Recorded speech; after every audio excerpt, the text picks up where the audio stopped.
instead. That's nice to see. So even though we haven't seen North Georgia really be able to march forward with a lot of convincing attacks, at least the back line up until now has been secure. Can't get the read on the bounce, and that's finally our first goal. 10 seconds to go for Kennesaw trying to close this one out. Yeah, still with the pressure here from Kennesaw. Now only our second demo. This one from downtown, and that's going to be an own goal here at 3 seconds. We spoke a little too soon here, Danger Talk.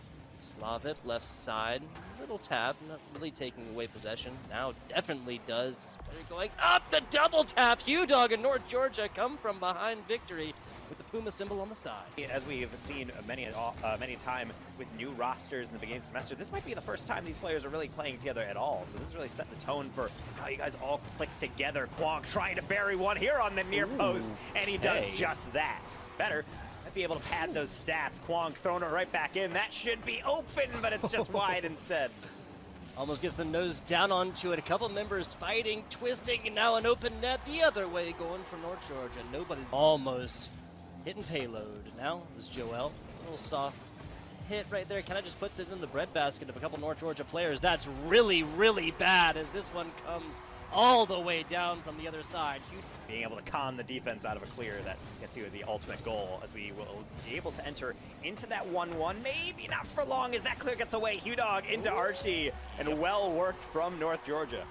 Safe to the side. They're feeling like heroes. They're keeping it up. Slavit into the ceiling. Sharky doesn't get it. Joel with a deflection. It's Quonk at 0. Hugh Dog in the way. Another save. North Georgia will very much so take that ball hitting the grass. Overtime somehow. Now coming up for the serve. Hugh Dog down. That's a bouncer just a little bit too high though as Sharky tries to continue the theme. Down bottom. And Archie does it here for North Georgia. Set up all day long. Now shoots in right now, but Quonk is going to win that 50. Seems screaming off to the side. Bounce off some wall and now ends middle until North Georgia gets another shot at it. Let's be open for Hugh Dog, and they will make no mistake. Kwong, I gotta say, a great effort, but sometimes you need something even greater. You're seeing a player get thrown all the way across, like Joel's really just flailing, and you're thinking, okay, well, I probably have enough time to go to the corner.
Hello and welcome back, everybody, to week 6 of the ECAC Fall Valorant Tournament. I'm your colorcaster, Shibby, here with Zach, and we are here with an exciting matchup between Adelphi State versus Farmingdale State. And Farmingdale is an interesting school because they have a lot of pedigree, Zach. If you are familiar with the League of Legends scene, they actually made the top 32 national championship last season. So, I don't know if you are familiar or not, just to throw a little bit of a tidbit of knowledge there for you. Yes, no, I'm happy to hear it because I'll be honest, I am not very familiar with the League of Legends scene because I spend all my time playing Valorant when I do have time to play games. But, talking about both the universities, like you mentioned, one of them does have a storied pedigree in esports, but both of them are pretty similar when it comes to the rankings so far in this particular tournament. I think that both of them have like a record of 3-2, and that's where the stakes get high because for this matchup, whoever wins it, they are going to be guaranteed a spot. They are going to be qualifying for that playoffs. So definitely a lot on the line here for both of these teams. Exactly. 3-2, 4 wins gets you that playoff berth. Although you do have 2 more weeks of regular season play, but it's kind of nice to put that playoff picture behind you. You can experiment with some other compositions. You can experiment with agents, map picks. You've got a couple weeks to kind of, chit chat and really figure out what you want to do. So a win for either of these teams kind of puts the pressure off of them, because once you go 3-3, pretty much every game becomes kind of do or die, because most of the teams in this bracket, in this huge bracket, are going to be vying for that top playoff spot. So Adelphi versus Farmingdale State. I'm super excited here, and we have our map picks: Haven, Split, and Lotus. I can't say I'm surprised, although I did want to see a little bit of Sunset. I have not seen any competitive matches on that. Yeah, I want to see what teams are brewing for this map. Yeah, I mean, I've casted a couple of Sunset games. It's really fun because you get like these really variable compositions. Some teams like to go for the raised fade. Other teams like to go for that double controller kind of lineup. But, talking about lineups, we should probably talk about the maps that we do have. So we're going to be starting off on Haven here. I think this is pretty much like bread and butter for literally every team that's been playing Valorant since it came out, been around for a while. And when it comes to agent comps, I'm super excited to see what we're going to be getting. I did see a little bit of an ISO there for a second, but we have been told that unfortunately the patch with ISO is not quite live yet, so we're still going to be seeing probably the same mix of old agent compositions. Though the Yoru/Viper from Farmingdale does have me very excited. So I do know we are on that latest patch, so I want to see if people are going to start swapping over to the Cypher specifically. A lot of the buffs that this agent got with the resetting of their tripwires, if you go through it, it stuns you faster. I want to see if people are willing to swap off. What we've seen is that KJ that can lock down Garage, that can lock down some of these sites. And if they're more opting in to go to this Cypher, it looks like Adelphi, though, is going to go all in on that. They're going to lock the Cypher, while on the side of Farmingdale, they're going to stick with the bread and butter. They're going to stick with the Killjoy. I want to see what Adelphi rounds out their composition with, because right now it's looking pretty spicy. For sure. I mean, Cypher versus Killjoy. Like you mentioned, Killjoy a little bit more preferred because of the effectiveness of her lockdown ult. But Cypher, I think he's always been very versatile. Just having a Cypher that can, especially when you're attacking, lurking around the map, playing for that additional bit of control can be super useful. We do see the possible double Sentinel come out. You can see that Tycoon is just messing around between the agents, seeing what to pick up.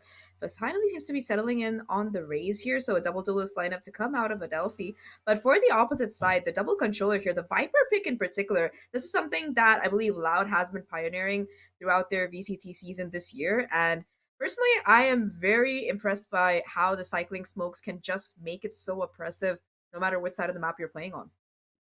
Yeah, I mean, I know you're excited about the double controller and looking at that. I just saw an interesting double duelist lock-in coming out from Adelphi. Right? If my eyes weren't mistaken, I saw both Phoenix and Reyna coming in here, and that's interesting pickup, because usually you'll see like Jet.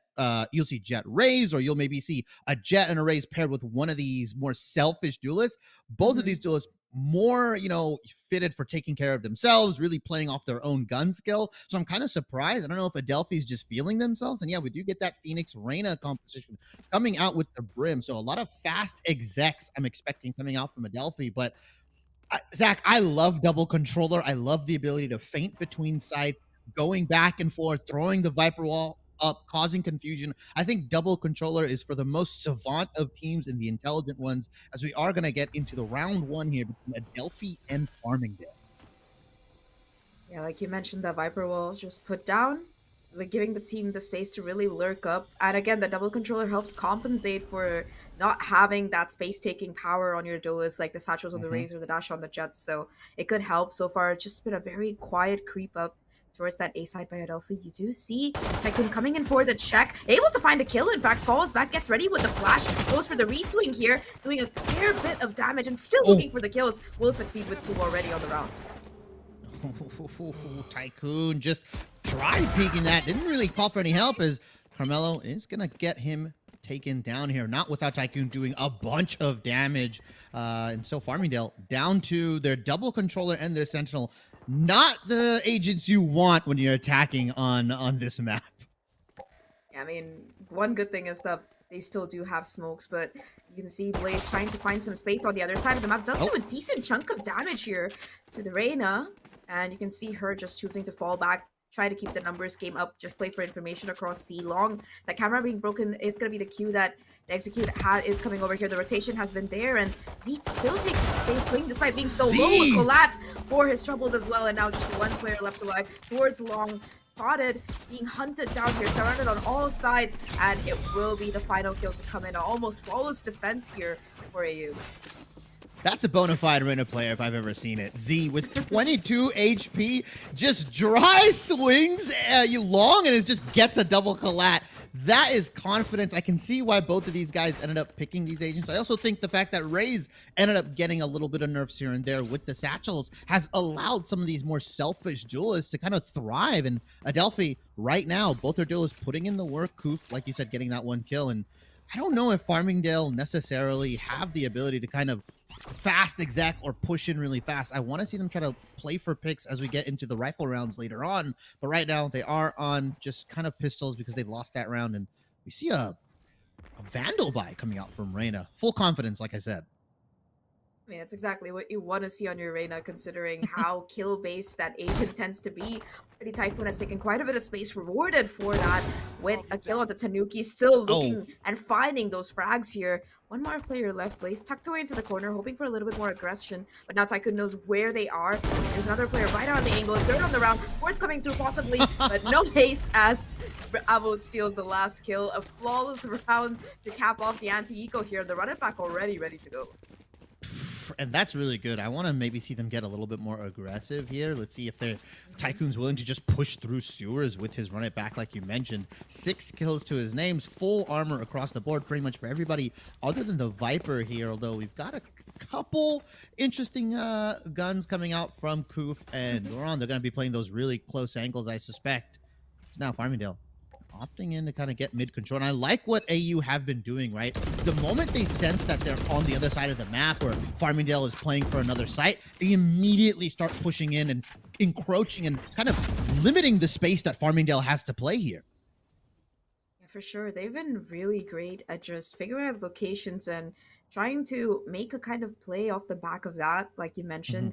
And of course, the aggression from Tycoon in that previous round, the confidence that the Bulldog was just going to be better than every other gun that the opposition had, really just set him up for success. Now, though, a little bit of a reversal here from AU. They've been poking and prodding throughout the entire map, kind of grouping up for that anti-eco, but now looking for some mid control instead. In fact, just looking to walk up B here. Trailblazer gonna be the one to clear out that possible space. Tanuki following on the back of it, and a crucial kill in Garage will come through. Similar onto Reyna. Ooh, Koof gets the trade back, but now it's a 3v2, and AU have to play this bomb site retake, although B is the best one. Impact does get popped, and he gets a kill right now. Tycoon is just popping off. He's going for the half defuse. Oh, he narrowly misses it. Postman coming into play now. Tanuki finding another kill. The Toronto's quick on the trade here. 2v1 situation. The Mollies, both of them have been put down. It has to be the peaks at this moment. One more cyber cage available. You can see Toronto's just able to try and stick it here. Already halfway through. The swing comes in, able to find the first. Looking for the second. Does so much damage here. Toronto's with half the spike left to go. Isn't able to tap it. Not going to be able to draw Blaze out of hiding quite yet. Has to try and find this kill here. Gives away that he's not taking the spike anymore, and now just looking to fake it.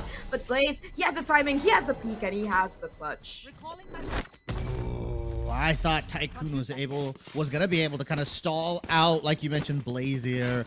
A valiant retake, and yeah, Farmingdale, they get the round win, Zach, but it is an expensive one at that. Their eco not looking too good, and as you see on the side of AU, they've got full Vandals ready, set to go here. And so Farmingdale are gonna have to get a little bit creative on this side, on this third or fourth round here, so they can start building momentum, start building their economy a little bit. Very, very expensive round for them. Yeah, I mean, you can see the results of it in their upcoming buy here, despite winning the round, barely having anything to put together. This Hero Rifle and Tanuki is going to have to do a lot of the heavy lifting here, though, already. Stimler having been dropped down to 5 HP, just put the barrel of the gun, though. The Sheriff in that range, not able to find the headshot, and Tycoon quick to capitalize and find the kill. Still looking to try it, fight for the space here. Will fall back, trying to keep that numbers advantage in their favor. And now Avo looking to push towards Garage. Swings out, finds a kill, but Refrox there for the immediate trade. Yeah, and Tycoon owns A main. That's just his spot right now. Like it's Yeah. every single time I've seen him go up there, he's won the 1v1. He's even gotten multi-kills there, and so that site is closed for business at the moment. So they're gonna opt in to go for B here, potentially C, but the Cypher locking down C here. Garage has been weak. Z has been kind of sleeping on the wheel, getting caught with their pants down as 3 members are sneaking in here. Gets 1, 2, and finally gets traded out by Blaze, and that's a 1v3. Not sure if Blaze can be the hero here. Yeah, it's a little bit too much to ask for, especially when your position has been noted. Dorans are going to be able to quickly clean up that final kill. 3-1 right now. AU slowly but surely building up their lead here.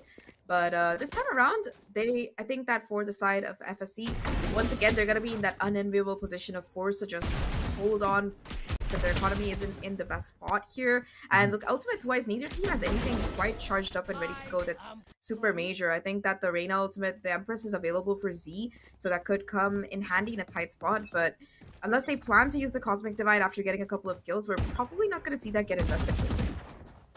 I love how I said that Z was weak on Garage and has been sleeping on the wheel, and then he pops in heard with you. a double kill. Yeah, way to just prove me wrong there, Z. But really, really well played. And now, instead of Tycoon pushing up into the sewers area, they're actually going to get Koof coming in here.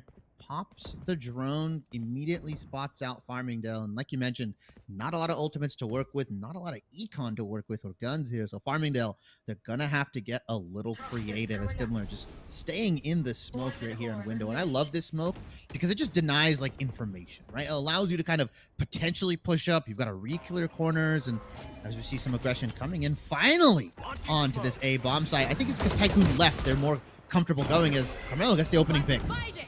And like we talked about, with that opening pick, it's going to be the Cosmic Divide invested as they look to control the site here. Koof, though, still tucked away in short, looking to do the damage. Will be able to deny the plans, and still a couple of players on site, but the spike gets in the open right now. Fight coming through on every single side. Tycoon with 2 of his own, Koof with 3 on the round in total, and AU with the 4th round on the board, looking almost flawless while doing it. Impeccable work. That said, though, it was an equal, and we're finally going to see a buy coming in for FSC again. Not before a timeout comes in for Farmingdale here. I like that slowdown to momentum. Your first real buy round comes in. You can really start planning out how you want to attack this next round, but also the subsequent ones if you win it here. Because if you look on the side of Adelphi, they've got more than enough money to play with. And you want to, if you're Farmingdale side, you really want to stop that kind of slippery descent, that kind of really, 6-1, 7-1, 8-1. You want to stop that and nip that in the bud completely. So a very smart time out here to plan out your gun rounds. What do you think, Zach? I think the biggest problem is that because of the agents they're running, all of these ults just take a really long time to charge up, especially if they're not getting the kills consistently. Like, if you look at Blaze's ult, it's the closest to coming into play here, but it's still 2 points away, so it's going to be difficult for them to depend on the ults to win this round. And like you mentioned, that pressure is on as well with that economy cycle coming in and out. I think that the biggest mistake that has been a problem for AU has been the spacing. For FSC has been the spacing. There have been so many rounds where they've lost a player and just not been in a position to trade efficiently. And I think if they can kind of fix that, it's gonna solve like half their problems at least. In the meantime, Tycoon has gotten 2 ultimates now. The run it back available once again here. You talked about that low ultimate threshold. We love 6-point ults. Yeah, we love them. I mean, they're super efficient. The way Tycoon's using them, I would pop that thing every single time. But now, Flash coming into the garage. They're going to go and try to attack what was weak again. Let's see if Avo and Z can hold it down once again. Avo's going to take a lot of damage. No heal, but Tycoon has run it back. Doesn't get anything, but puts a lot of damage. Z gets a kill onto Tanuki. Yeah, I think that the Phoenix ult was just a distraction while it's Z to find the kills. They look to go into site here, are able to take up that space and force them to fall back. A lot of utility to deny that immediate retake situation. But now they're going to be in position to capitalize off the back of it. Z still maintaining garage control, will be able to re-clear it as well. So it's going to be a convergence on every single side. Z getting crucial information as well to the position of at least a couple of these players. Flash to come out of the Phoenix here as they look to swing. A second one to boot. And now it's just them in the open. Kills coming in across the board. Z with 3 already. Now just 1 player left. It's all up to the Astra. A 1v3. Tycoon already defusing the spike. You can see the push coming in from Z. 1 kill from Caramello, but the smoke goes down at the worst time. Goof is quick to trade. And just like that, it's another round for AU. Oh my god, Tycoon and Z, absolute surgical retake on the bomb side here, pushing through Garage, the flashes, the sprays, the angle covering. These two, as a dynamic duelist duo, are really just putting Adelphi on their back. Don't get me wrong, Koof is picking up kills, but I think he's more of a byproduct of the fact that his duelists are actually entering back onto site when the bomb goes down. Farmingdale, I just don't think they have an answer for them. Like, you even see Tanuki 1-6 right now. Their sole duelist struggling to get first blood, struggling to get into these opening picks, and slowly but surely Adelphi is just suffocating Farmingdale's space across the map consistently. Yeah, they're just being stifled. Like you mentioned, even though some of these rounds they're trying to go for these quick executes, you can see how good AU are at just recalibrating. Like the last round, for example, even though Avo took like a bunch of damage, he was able to get off and the smokes came in super handy during that retake situation. Once again, it seems like FSC are trying to go in for this A control. They have taken long control first though, and now Koof is going to be stuck on site. Already the Astro Utility, the flashes, everything being thrown at him here along with the Molly, but he's still holding on for dear life. Finally Blaze able to get the kill here, and that's going to give him the lockdown as well. Not going to be using it though, because Tanuki and the Stimulator are also able to find a couple of kills. Z on the flank, looking to find the damage. We'll see the player, and will go down thanks to the alarm bot here now. Just Avo in a 1v5. Ooh, Farmingdale finally getting their footing, getting the bomb down here onto the A side. If I'm Avo, I just try to get as many kills as I can, right? Your economy is really good. You've won a bunch of rounds here. If you can take a rifle or two out of the hands of Farmingdale, that's nice, but Carmelo and the rest of Farmingdale will close out that round. Flawless for them, 5-0, and maybe this is the round win that Farmingdale needed. We see a couple ultimates in the bank accounts, right? The lockdown, the Viper's Pit, hell, you've got knives ready to go. I think Farmingdale, if now is not a better time, or now is the best time, sorry, to start getting some rounds going, start investing some ultimates, and start turning this game in your favor. For sure, and they have a really good chance at it as well, because even though AU won so many of those rounds because they weren't getting any of that sweet bonus money, their economy is still going to be in a little bit of a rough position already. Duron's forced to play with this Bulldog, and the rest of the players might not be able to afford a full buy if they lose this round on top of it as well. Tycoon, again, though, we've talked about his A space taking before, this time around tucking himself in the corner. The execute itself, though, it looks to be coming through on the C side. Molly already to deny the push here, and the Jet crashes in on top of it, but he's going to be cut off thanks to the Molly here. Able and Z in that brutal Crossfire to find 3 kills, the Neural Theft to boot, and that will smoke out exactly where these last two players are. Tycoon looking to converge, and they're just left without a foot in the fight, especially with the spike dropped on C site. What a ballsy dash in from Tanuki, right? Saw the Cypher trap, dashes in anyways, gets caught, and the rest is history. You have to think, even if you are walking in, there was just a meat grinder on that C site here. I think Avo, Z, and Dornold were all here ready to go. They just, unfortunately, they flipped a coin and they flipped tails on the site, and they just had 3 people posted up on the C bomb site. Yeah, I mean, especially like with that Cypher trip going off and already so much damage being done with the Molly, I'm surprised they decided to go for it. Blaze at least able to find a consolation kill before being shut down, but it's going to be 6-2. AU quick to resurge after that initial round loss. And look at their ultimates. They have the Hunter's Fury and the Brimstone Orbital Strike ready to just deny the deny the plant or cause a little bit of commotion if the time is low. There's just so much available. It's a perfect counter for the Killjoy lockdown as well. Yeah, I was going to say, I'm surprised they didn't opt in for that, Killjoy Sewers lockdown move that we typically see all the time. But like you said, I think Koof had his ultimate available, so that's an easy Hunter's Fury take. Like you mentioned, now Avo has their Orbital Strike. It's going to be really rough for Farmingdale. Even if they get onto the site, how do they maintain presence? How do they stick onto the site? As Tycoon, once again, just running into A main, A lobby area. He's denying it completely every time he's there. Yeah, I think he's also going to be getting that early information as well. We'll hear the turret, though. I'm going to be interested to see if he's pushing out further. Does choose to do so. Causes a little bit of additional pressure onto the FSC side. They look to go towards B. Not really an avenue they've explored too much here. Lockdown to come in as well to reinforce them and give them time to push up. Tanuki able to find a huge opener onto Z as well. So with that lockdown ticking in, they should have that side available for the Fox. Ooh, okay. I like that. I like that. Nice. Farmingdale using their orbital strike to deny the plant. They have also got Hunter's Fury. They're not allowing the retake to happen because you're not allowed to put the bomb down, Adelphi.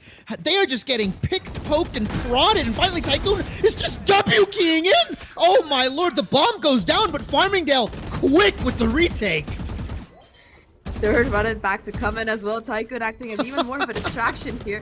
2v4 situation. They tried to delay, but with that smoke going down, it's going to be quick kills for AU, and they get the defuse as well. 7-2 here. But talking about that round, right? Really nice timings to be found. Of course, just being able to walk in off the back of that recon coming through, and then that denial from the orbital strike as well. To let the last couple of seconds of the lockdown run out and let them get into position. It was just really cleanly played. It's like they had a plan thought out before the lockdown ever went down in the first place. Their protocols were just so clean in that round. It's like when you're trying to do something and your younger sibling just keeps bugging you and keeps bugging you, right? They're throwing stuff at you. They're doing like, I'm not touching you. I'm touching you. They're doing that stuff. That's what it felt like. Farmingdale, they tried to get the bomb down multiple times, and AU just kept throwing ultimate after ultimate after util at them. And by the time they got the bomb down, it was too little too late. Knives do get popped by Tanuki here. Let's see if he can change his fate onto this map right now, because he's been having a rough game. See though, sprays in, gets Dimmler, and Tycoon with the Molly plus spray gets Tanuki here, just not having a good game on this jet. Yeah, it's the second time Tanuki has been cooked alive today. Probably not a fun experience for him. And Tycoon shows no sign of stopping, pushing forward as well. At least finally Caramella able to take him down here. A second kill as well for Blaze, but now it's just Blaze in a 1v3. Does have a Sheriff to work with here. Able to find a kill onto Avo. Suddenly this looks very, very possible. If he can retrieve that spike and maybe find a kill onto the Sova, whose position he now knows. This could be a huge clutch to come out of Blaze here. Just has to isolate these fights, and he has the opportunity, the time as well, to work with. 40 seconds left on the clock. Now Blaze knows that Sova was probably somewhere around the site. You can see, however, that AU, they're looking to play this as a 2v1. They're going to regroup, or at least crunch in. I like Cypher recalling the cam here, potentially. Once he used that bomb tick, and never mind, spotted Blaze. 20 seconds for him. I wonder how he's going to be able to play this, because I isolate the 1v1 low. The Cypher here is just going to get the head tap. 85 HP on Blaze. That's more than enough to kill. And yeah, it was looking like a winnable round, and then unfortunately got spotted. Gamble. Yeah, I know. Just got spotted on the B bomb site. You have to believe that if Blaze doesn't get spotted out, can get the bomb down, throws a molly, you might be able to potentially get a round doing here. But Adelphi, although both these teams are tied 3-2, Adelphi's looking like the dominant force right now on this map. Yeah, it just seems like they can do no wrong at all here. I think that, in particular, their pick of the duelist, right? When you do see the the Reyna and the Phoenix come up, they're usually a very niche pick that's dependent on the players being able to hit their shots here. And we can certainly say with confidence that both Z and Tycoon are having a great game here when it comes down to it. Once again, you can see FSC trying to go in for that C execute, just pushing, trying to take the space through the smoke. But once again, it's just so much aggressive utility here. The molly, the one-ways, the sprays. It's another kill to come through the smoke, and Blaze has been tagged up to a sliver of HP as well. There is a Sky available for some sustain, but again, it's a 3v5, and it's more than a minute left on the clock. And I love that they don't put too much attention onto this B bomb site. They essentially want Farmingdale to go here every single time. They've got A on lockdown, right? They push super aggressively with Tycoon and Zoop. And then they also got the Cypher onto C here. And so they force you to go to B. And then what do? You have to try to take this bomb site against opposing forces. The pincer comes in. Rerox and Blaze gets killed. It's 2v3. And now let's see if Tycoon can pick it up. Shoddy on his aim, but still gets it. Well, 1v3. Blaze last alive again.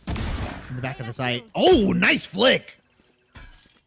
1v2 Recon, not going to be able to spot him out quite yet. He knows exactly where both of these players are. 30 seconds to work with, decent amount of HP as well. Able to get the 1v1, but not able to connect the shot. Once again, Blaze in a 1v3 to find the first and not get the clutch, but it's so difficult, especially with the way that AU are playing.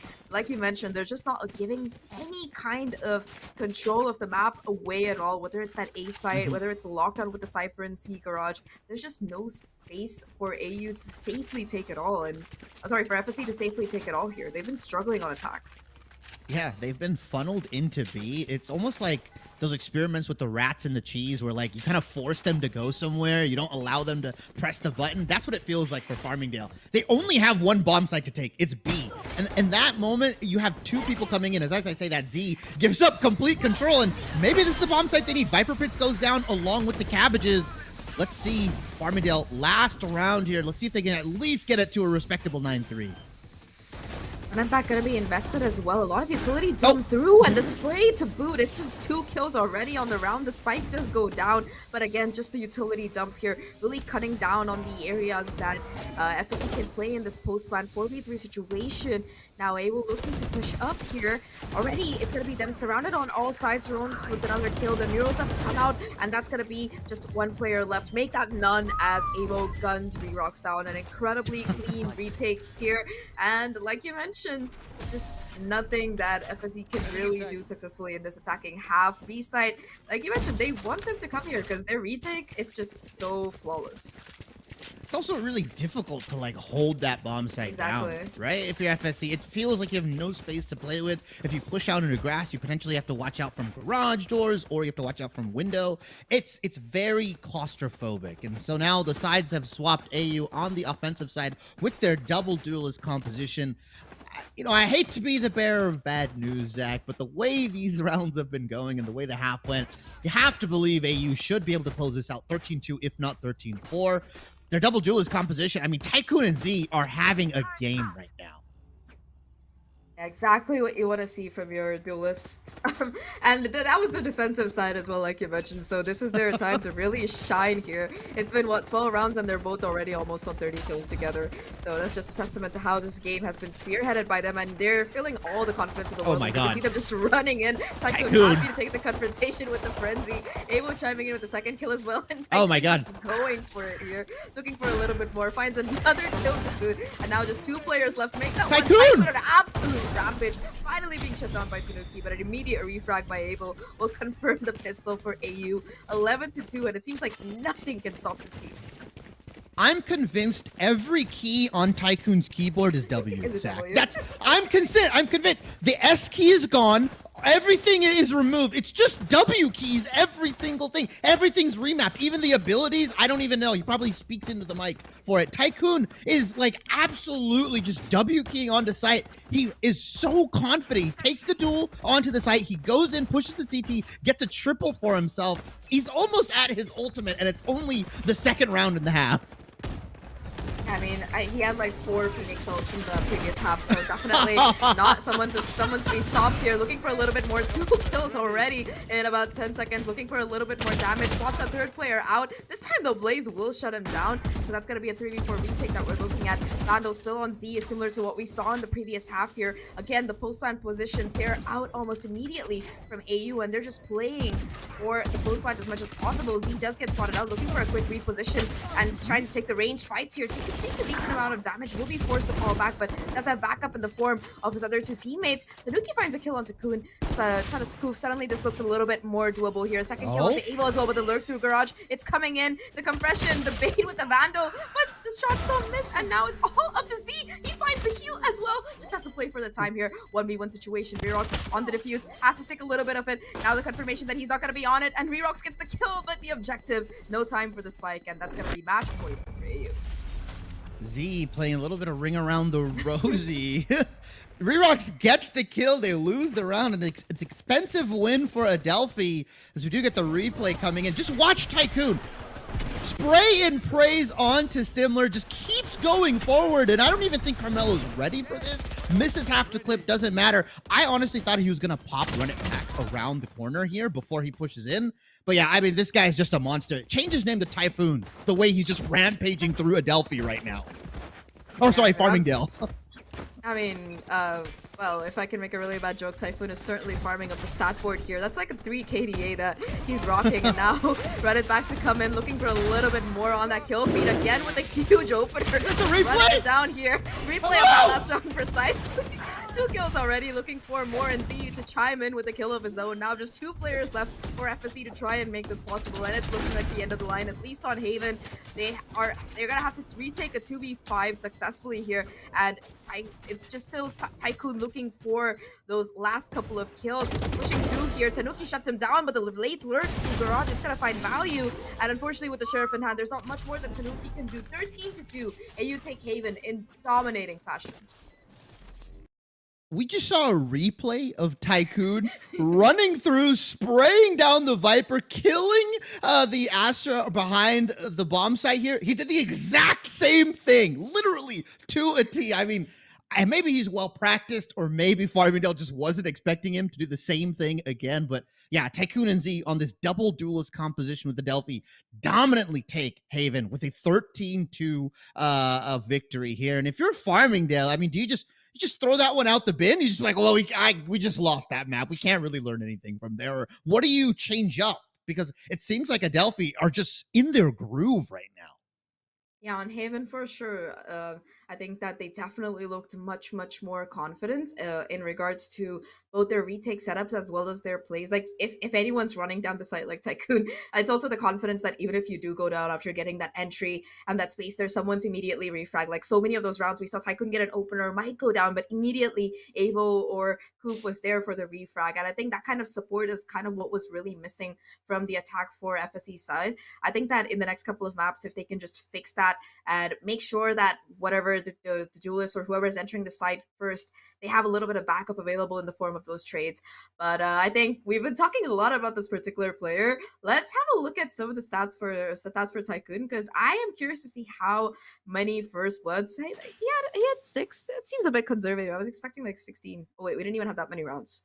Never mind. Yeah, I mean, I think the thing is that even regardless of the first bloods, the 397 ACS, I mean, this guy is just a monster. And even then, the amount of space he was taking on defense as a duelist, like that should never be allowed if you're Farmingdale, right? You should never let them constantly Sonic Arrow in or even Shock Dart in, right? And allow Tycoon to come in. You should be contesting them on the space. I was expecting maybe a flash coming out from the sky here to try to, retake some of that space, push them out. But they just kept allowing Tycoon to run through A main. And when you're doing that, you're constricting the amount of space that Farmingdale has to kind of work on the map. And you also always have to be cognizant of that flanker, of somebody like Tycoon, who's having a game himself, just being right behind you, ready to pop heads. I think Farmingdale, they just weren't respecting what Adelphi were doing, and they weren't really adapting as well. Yeah, for sure. I mean, you talked about adaptation, like you mentioned, that A lobby constantly being given up. Even though they had that default Viper wall put down round after round, they just weren't able to really find any kind of conditioning with it. The rounds that they did try to go towards A, it was like just a very straightforward execute where they were all kind of sticking together. You didn't really see any crucial lurks come into play or just really successful duels work out unless they had a couple of ultimates to pop off or they just ran into B and they found a couple of opening kills. You could see the adaptation coming in from AU as well. The fact that they were playing a bit further back from that B side, they were ready for things like the lockdown or the plans coming in. And I think one round in particular that I would like to highlight was a round where we saw the lockdown coming in from the attackers, and AU, they didn't use the orbital strike for the lockdown. They used it to deny the plant and then immediately swept in for a retake. So I think that Adelphi were just like ready for anything that could be thrown at them on Haven. Yeah, I mean, it just shows the amount of confidence you have that if you're willing to let the lockdown go, you're willing to give up the bomb site kind of for free. Let's say it was a kind of a false pretense there. They, like you said, they threw down the Hunter Sphere, they threw down the orbital strike, like you mentioned. They kind of made it really difficult for Farmingdale to get the bomb down. And even then, half their team was battered and bruised. The util usage was really amazing. We talk about the mollies, the shock darts. I mean, everything out of this team. It was so good. It never felt like Farmingdale had a fair 1v1 in any of their fights. They're always like 85 HP or, 62 HP. They're always at these weird numbers, and it's like would take a miracle for them to even get these 1v1s onto Adelphi. But with that, I believe we are going to go to a very short break. As we get onto map 2, we get the players loaded in. So don't go anywhere. We've got map 2 of the ECAC Week 6 Valorant competition between Adelphi University and Farmingdale State.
Hello and welcome back, everybody, to week 6 of the ECAC Fall Valorant season. We've got Adelphi University versus Farmingdale. Adelphi taking map 1 in dominant fashion. Zach, 13-2 on Haven, and now we move over to Farmingdale's map pick, Split. One of my favorite maps, honestly. I love it. Split and Bind are two of my favorite maps. Don't know how you feel about those maps. I don't know. No, I agree. I completely agree. One of my favorites. Perfect. Perfect. High five, virtual high five. Yeah, I know. I'm glad we're synced up on that, but we are going to get into the agent pick here. And are you expecting Farmingdale to run a similar double controller composition? Are you expecting maybe double duelists out of them? Because it feels like whatever they cooked up on Haven just wasn't working.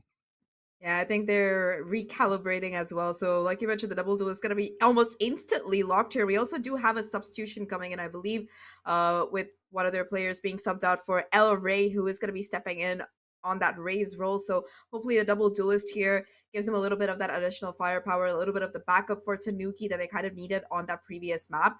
That said, though, for Adelphi, it seems like we're looking at a pretty similar comp across the board. They do have the double duelist and Cypher coming in as well, but Tycoon is going to switch over to that Sage role, which is pretty interesting because, I mean, Sage has always historically been good on splits, but moving from the mechanics that we saw to the Sage, I'm definitely expecting some kind of battle Sage performance to be coming out of Tycoon here.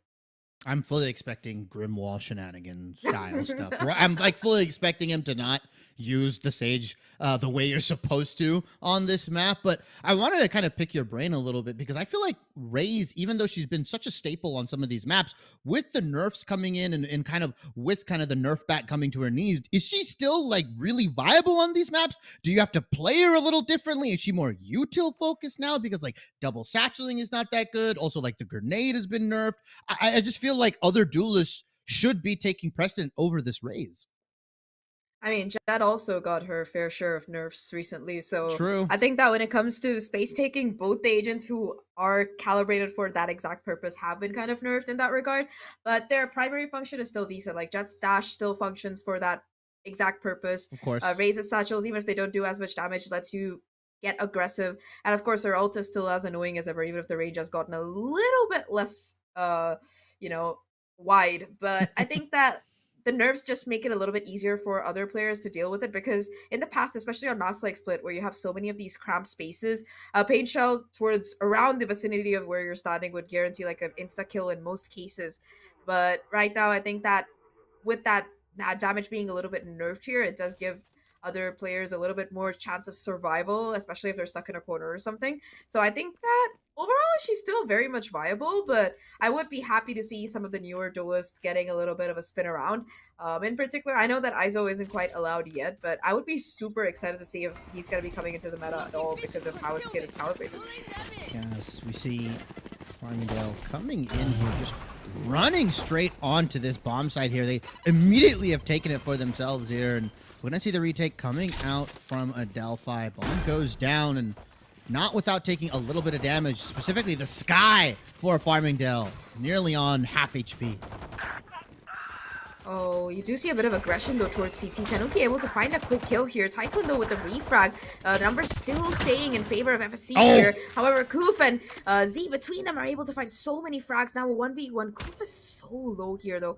And there is that wire to play off of here. Blaze can just tuck himself into the corner here.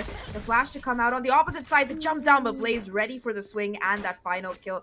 It will be the first pistol taken by FSC here. A much needed change from that previous map that we saw. And I think in particular the double duelist combo, it's paying off huge in terms of aggression and coordination here. Yeah, they took a page out of Tycoon's book and said, okay, we'll just W key onto a site. Like, why not?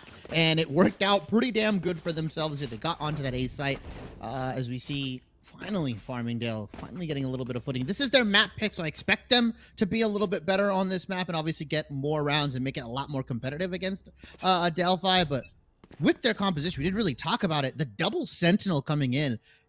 Anytime I see double sentinel, Zach, I have to say the breaking point is 8 rounds. If you can get 8 rounds on defense, it becomes manageable. As Tycoon, with the Sheriff in hand, gets pushed out from the dog, and the rest of Farmingdale are onto the map. Tanuki gets the kill.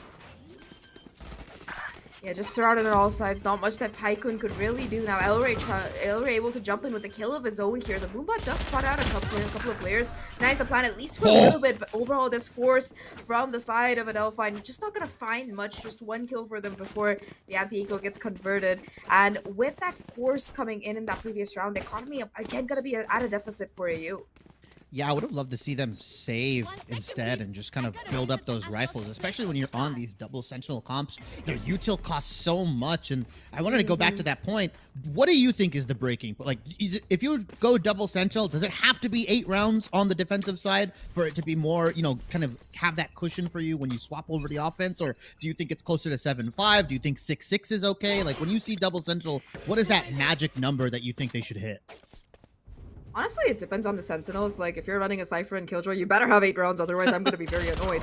But, you know, a lot of times you do see teams go in for the Sage or the Chamber, which are more of, like, these flex roles that have different purposes. So it might not be as much of a hard and lock kind of situation. I think it could honestly even be, like, a 4-8 or something, depending on how your team works. Right now, though, talking about teams breaking it, it's the B side that's just being worked on and torn apart. Tanuki, again, with a huge opener to let themselves onto site. And the stack towards that A bomb site, not quite working out for the 3 remaining players. The lurk on Blaze, though, that's going to be caught out early on by Tycoon. A weapon retrieved as well, and now a 3v4 retake.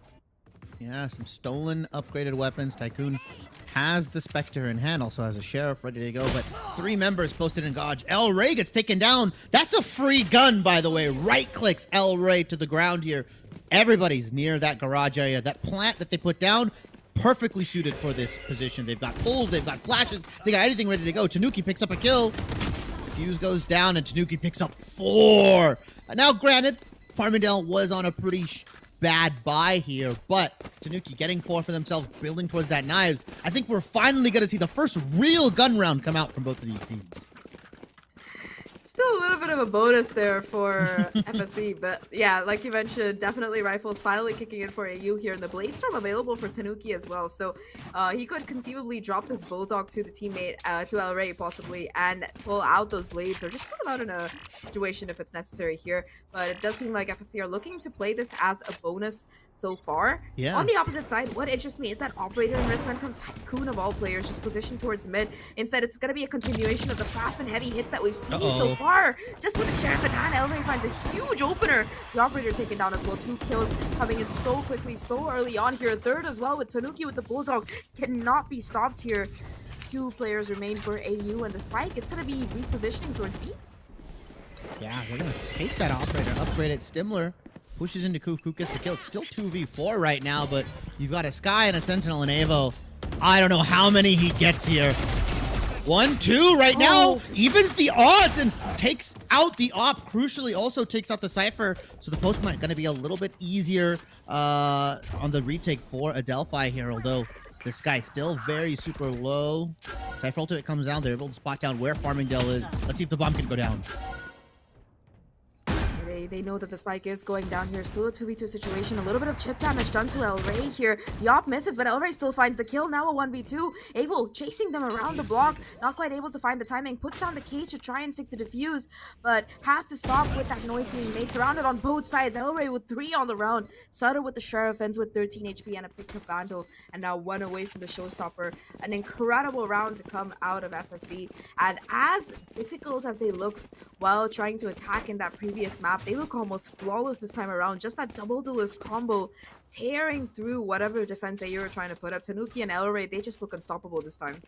Yeah, if the name tags were gone, I would think I'm seeing Adelphi right now on this map. Like, they are just burning through them right now. Farmingdale making it a very expensive loss. You have to realize the Op was on the side of Adelphi, and so they don't got too many rifles in their hands, and they've got to start picking up the pace. Maybe even if they lose this round, do the timeout, reset your mentals, reset how you want to attack, because right now Farmingdale on their map pick 4-0 so far. Dominant start for sure. Tycho now looking to farm up that resurrection, possibly will be able to pick up the orb, pushes out a little bit further using the dark cover. Timing just crucial here, and Blaze able to get away unspotted by Tycoon.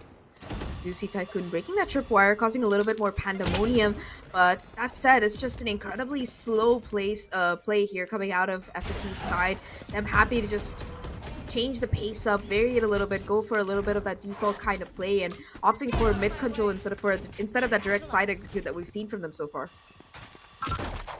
Yeah, and Farmingdale, I like how you mentioned them playing with the game time and the game pace, because they went pretty fast in the first 4 rounds, and the fact that they slowed it down, started taking mid control, really started sussing out where Adelphi is. They've gotten control onto this B bomb site, but this is the first time I think all members are alive for both teams. Let's see if Adelphi can try to retake this with their broken bye here. It's going to be pretty difficult, especially with the Blade Storm being available as well for FSC on top of whatever weaponry they have.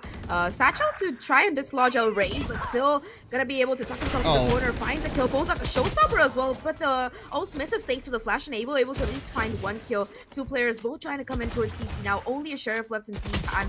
Will able to at least pick up that rifle, but only temporarily, as Blaze will put him into the ground. 5-0 right now for FSC, and AU, they gotta take a breather here. Gonna be having another full bite coming in. They have the Seekers available, the Resurrection as well. A lot of ults that are pretty close, including that Showstopper, but last round, they didn't quite eco, so once again, they're gonna have to just play up off the hero rifle for Tycoon and save their economy once again. It's so rough. It feels weird. I feel like they've only had 1 full rifle round out of the 6 that we've seen. They've been forcing random weapons. Some of these members are buying rifles. Tycoon going for the hero rifle right now on this stage. It's insane.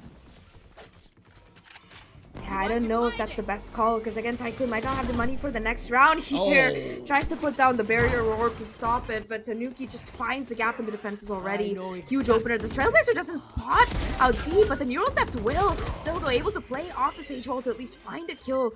But still, numbers remain in favor of FSC here. Plant goes down off the back of that Cosmic Divide. Neural Theft just revealing these positions time and time again. Pain Shells and the Trailblazer invested to try and clear a little bit of space here, but the Crossfire still being held towards the CT angle. You do see Tanuki taking out Avo, Caramello jumping in with a kill out to Toronto, and now it's just 1 player left. Koof in the corner, caught by the flash, position noted, and kill locked down. 6-0. FSC, they just show no sign of relenting. I mean, it's so crazy to me that this same team on Haven lost 13-2. They got steamrolled, to be quite frank, on both halves. And they're now on the steamrolling side. They're driving the steamroller into Adelphi. I mean, collegiate. I don't. The consistency on these teams is absolutely bonkers. There is none. It's not there. It's non-existent. FSC 6-0 on split right now. I mean, how is that even possible? We saw Tycoon nearly drop a 30 bomb, and now he's struggling on the Sages. Tanuki, first bloods, Able right off the bat. I'm speechless. I'm speechless. I don't know. Yeah, if that happened to my team side first, well, I would probably be speechless as well. Though in my ranked games, it's more rage than anything else. But I digress. Trailblazers are going to be coming out now to try and lead a charge on the attack. But talking about leading the charge here, Tycoon finally jumping back into the fray to find a crucial trade. Has a resurrection available as well, so could get Able back up here.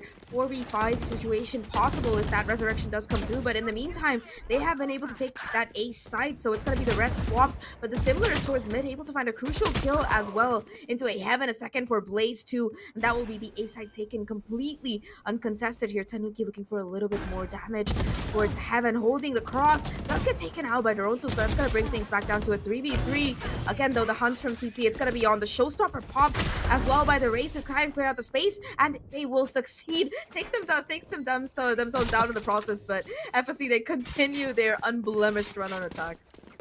Oh my. Are we gonna see a 12-0 half coming out from Farmingdale? I mean, the Dr. Jekyll and Hyde of this team right now. They're absolutely going through Adelphi here, and this double sentinel composition that they've crafted themselves just isn't panning out the way I expected. I don't think it's panning out the way even they expected here.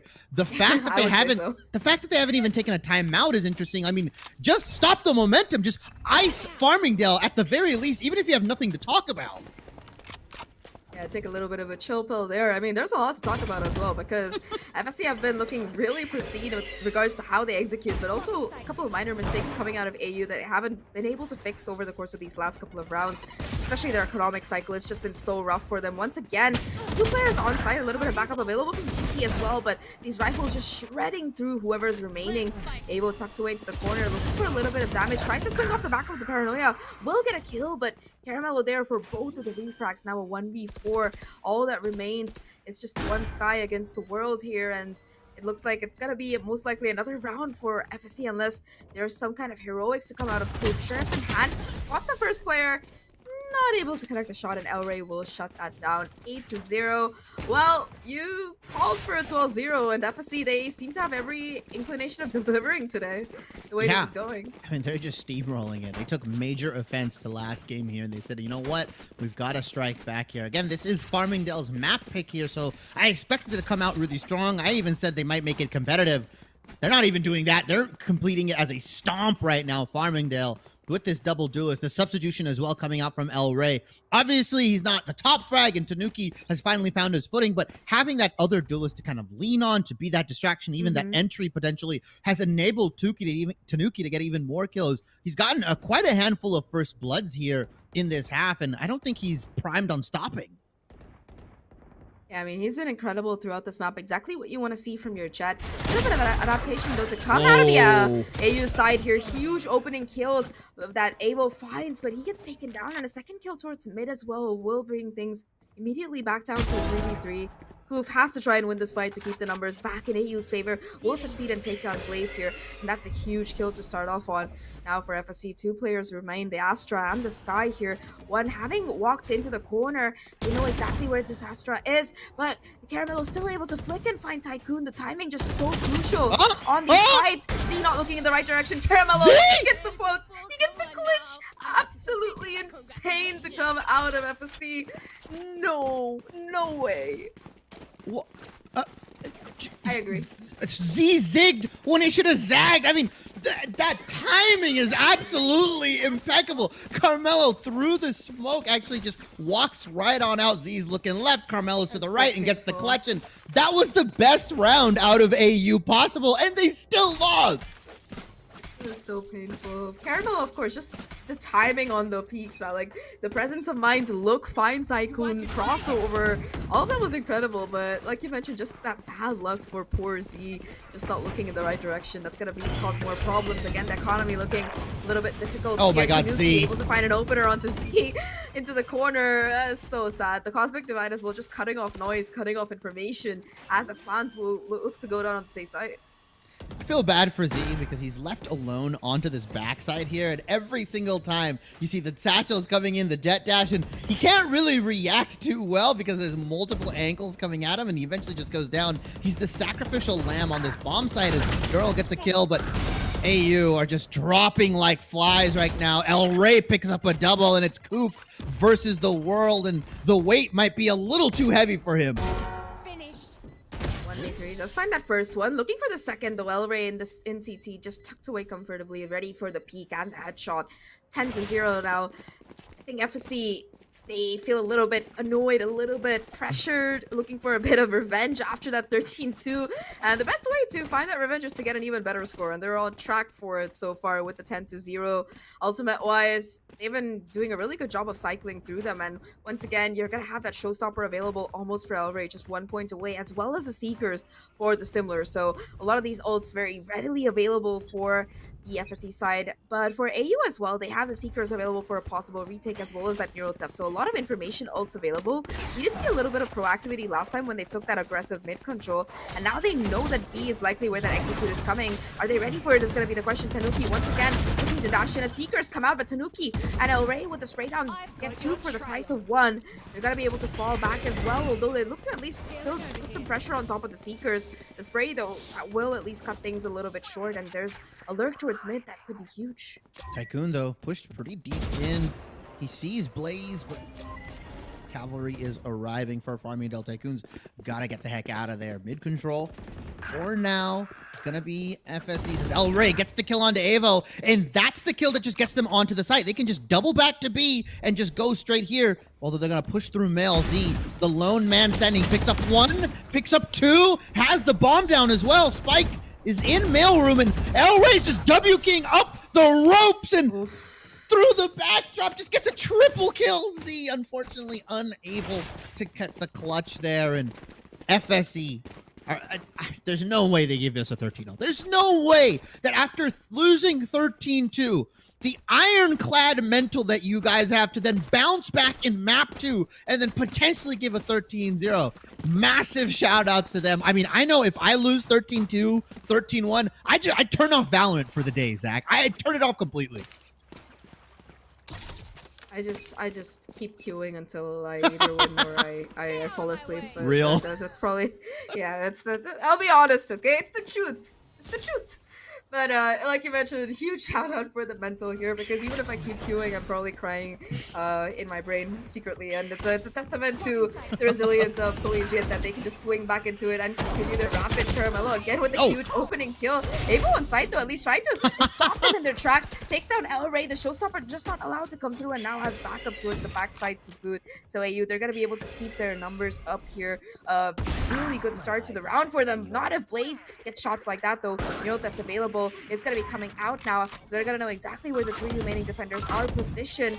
The Boombot will spawn a player towards Male, forcing the paint shells out here. Blaze with the second kill though on site. That's going to make the B-side available in Stimler. The bait, the switch, the play, impeccable here. Just 1 player remaining towards CT with the Marshall. Koof does take down Blaze here, but now they know exactly where this player is, and it's just going to be a quick run around towards that A-side instead.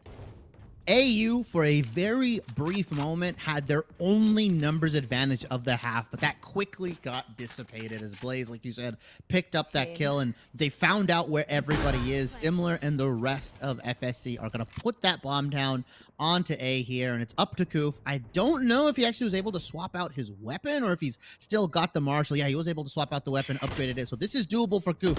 Make it a respectable 11-1. I lied. I'm sorry. I caster cursed you. I apologize. It's not doable. FSC, 12-0 on the half. They win this pistol. It's the game's done, right? It's 1-1. Yeah, then we go to map number 3, Lotus, which seems to 99.9% be on the line here, 1 round away from it. All FSC have to do is win this pistol, or if they can't win the pistol, at least win another round. But more importantly for AU, if they want to prevent themselves from being swept 13-0, keep things a little bit more even, they got to win the pistol. Now, I know Split, even with the patch changes, still continues to be a slightly defender-sided map. That said, though, I mean, look, the double sentinel didn't quite stop FSC on the defense. Maybe they can do a little bit better on attack. Yeah, we're just in opposite world here. We're just double sentinel is actually the move, not double duelist tiers. Hopefully, AU can at least get a round or two, at least make it somewhat competitive. Because right now, Farmingdale win this pistol. We go to map 3, we go to Lotus like you mentioned, and Blaze. He done. I think his mom's calling him for dinner. They're trying to get out of here quickly. Tycoon with the lurk though gets onto Tanuki here, and that's the backstab. Makes the numbers advantage potentially for them as El Rey jumps down the ropes. Jungle Gym style, destroys Avo. Yeah, Avo was just not expecting that, and El Rey didn't even have his gun out, I think. It was just like a complete jump in surprise moment there. Towards backside, it's Tycoon looking to hold down the fort. Does get taken down to Z. Still looking to play spoil sport. Dorado with a couple of huge kills for his own, and now it's just a 1v1. The Stimler versus Z here. Z was incredible in that map number 1. Stimler, though, able to pick up an upgrade with the Ghost here. Has a flash to try and work with the Trailblazer as well. Just so much utility available. The spike itself goes down as well. And Stimler just has to find a headshot here. It's got to come down to the timing. Spots out the player. A lot of damage being taken here. Stimler has to be perfect with the shot. But it's just Z playing the timer to perfection. Now looking to chase around here. The TP to the corner, and he finds the kill. The 13-0 denied for FSC and AU. They find their first round. That's gotta be a relief. A risky Trailblazer, but even in a riskier TP, I'm surprised. Yeah, I'm surprised Z doesn't just get popped in the head by Stimler here. I mean, hey, 12-1 AU. I bet that's what they're telling themselves. All FSC gets is 12 rounds here. They're gonna go for the massive comeback. That's one way to start it. One round at a time for AU here. Let's see if they can continue the momentum. But FSC, they just gotta win one round. They could just save and get rifles and just win the real rifle round here. AU's got to get really creative. El Rey, though, has picked up a Marshall for himself. Let's see if he can at least pop a couple heads here. Will be falling back thanks to those paint shells, as well as the Trailblazer that will catch out his position. Still a tripwire to play off of, though, in this Heaven angle. That said, the rest of the A side, it's been left pretty much empty here, making the job a little bit more difficult. A beautiful headshot, though, from El Rey. That's going to start things off here. El Rey is still being methodical about the clears. Spots out the second player and gets the no-scope to boot. That's a Spectre that they can pick up an additional Vandal as well. Suddenly, things looking quite bad here for the AU side. A 1v5. All that remains here. Avo with the Judge finds that first kill, looking for a little bit more damage with the defuse. It's already coming through here, and there's just nothing to be done. Caramello finds the defuse and the Thrifty to boot, and it will be a 13-1. A dominant showing to come out of FSC, especially after that stomp of a map 1. That's revenge that they've gotten served. Icy cold, 13-1 by the end of it. I think it's getting to both of these teams' bedtimes. They're trying to run through these maps as quick as possible. They've got the colleges, right? They've got finals, midterms. They've got classes to study for. They're like, I need to get through these matches as quick as possible. Both Farmingdale and AU, 13-1 and 13-2 respective map wins. We're going on to the final map, which is Lotus, which should be very interesting. I expect a double controller composition potentially coming out from both of these teams, but Farmingdale just absolutely steamrolling AU on Farmingdale's map pick here. Really, really well played. I love the composition. I love how they attacked the double sentinel. They kind of just pressed W'd and went on to a site. They weren't afraid. They weren't stalling out. And really, really, really well played from Farmingdale. But Zach, we are going to go on to map 3. We're going to take a very, very short break as we get them loaded onto Lotus here. Don't go anywhere. 13-2, 13-1. You have to believe map 3 is going to be competitive. We'll be right back.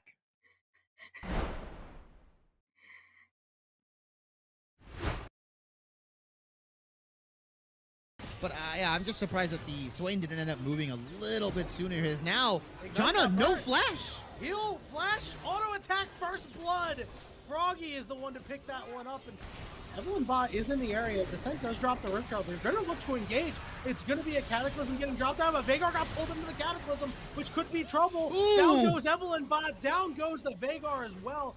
Hugs Descent and the support on the one side, but they're going to be the ones to get engaged on. Ultimate coming out for the Malphite onto the Vagar, but the Vagar is still okay for right now. He's going to try to flash the rest of his team as Evelyn Bot is on the look.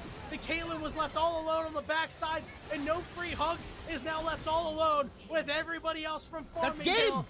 Both of them are level 4. No Zillion bombs are available right now, which means French Delta Force is going to be able to get in. There's the flash, but the flag and drag lands, and El Unicornio in a lot of trouble. French Delta Force not able to get the kill. That one's going to go over to Huracan.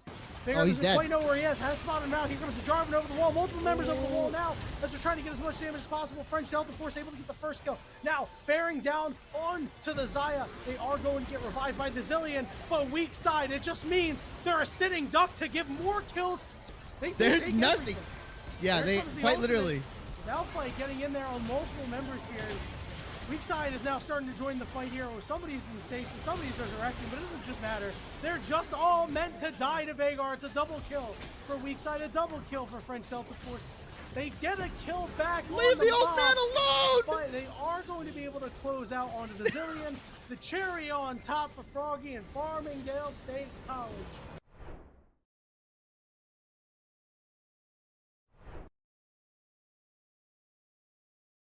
Holding on to this stock at 160. Oh yeah, both of these guys are decently heavyweight. Gonna be seeing very large percentages. And the back ear from that fat mansion to take it right there. I see it too. Oh, good forward air tipper there. Hope should be able to recover from this unless you get countered. Dags with a huge opener there. But Splat says, listen, I need you to get right back off stage. It's nice that you want to get here. You gotta go. And the block, I think, actually helps Splat there. Again, falling because the second hit of that. I didn't get to show out last time the way I wanted to. I'll do it. He's all warmed up now, but he will drop that stock this time around. Gordo up tilt, a week where they went to set number 3 and fell in that previous series. Oh, wow. Yeah. Wow, what a down here. So that you can kind of slowly build up damage, and then your armored move will not connect with all the hits, so you won't get the kill. And then you die. Tries to go for a very early up B kill right there. And your shield looks like a Skittle, and that will be it. The forward smash should be able to take it and hope with the JV3 against Splat.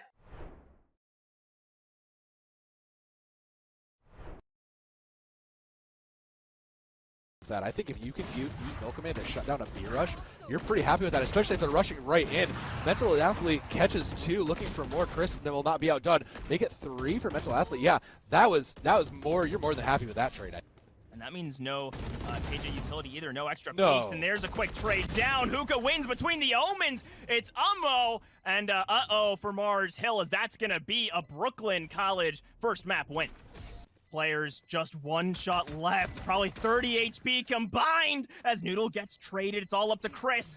Headshot necessary for Excite as he's trying to dance around the side. Doesn't know where he's coming from. And Chris just barely secures it. I think 1 more second of stalling. Yeah. And that's a Mars Hill round, so absolutely brutal. The concussion come through. Flashpoints as well. This is an all-out brawl. That's so much for utility. ramp coverage. And everyone's here, and it's all looking good for Brooklyn, maintaining that weapons advantage, just rushing on in, and that's a flawless in this map point round. Suddenly surrounded, I think got shut down by a Rolling Thunder, and sure, Geiper's looking the wrong way, but that is a perfect defending half for Mars Hill for the win. Shot down, and that's gonna be an extra kill from the blast, and now it's just Geiper left after a flurry of kills. And no time to waste. There's too much on the clock. Lots of damage dealt, but only 1 taken down. Trades on 1 on each, and Knives finally come out though. I could hear them. Didn't look like they caught anything though. There's the flank. Axite with a stringer doesn't find anything now. But trades coming through. 1 on each. Chris continue to trade 2 to 2. Oh no! Finally the picks on Pixie. That's it. MHU stays alive. Another moment where you're worried for him. Polospring gets that first blood. 2 members left. We've seen August come alive when moments require it, but now with worse weapons and not quite the angle. That is a 13-10 win.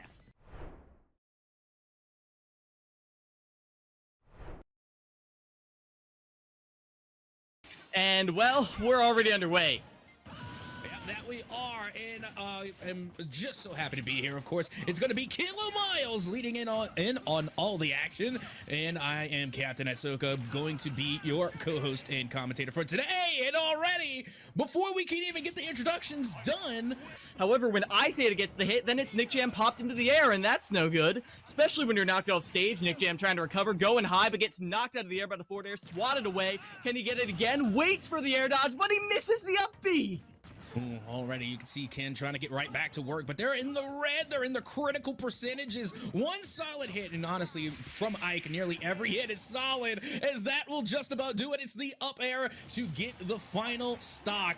Oh, nice forward throw off of the edge. Not going to be able to confirm, though, as yet another final elimination goes the way of iTheta. And if I'm not mistaken, that's 3 up, 3 down. FSU take the dub.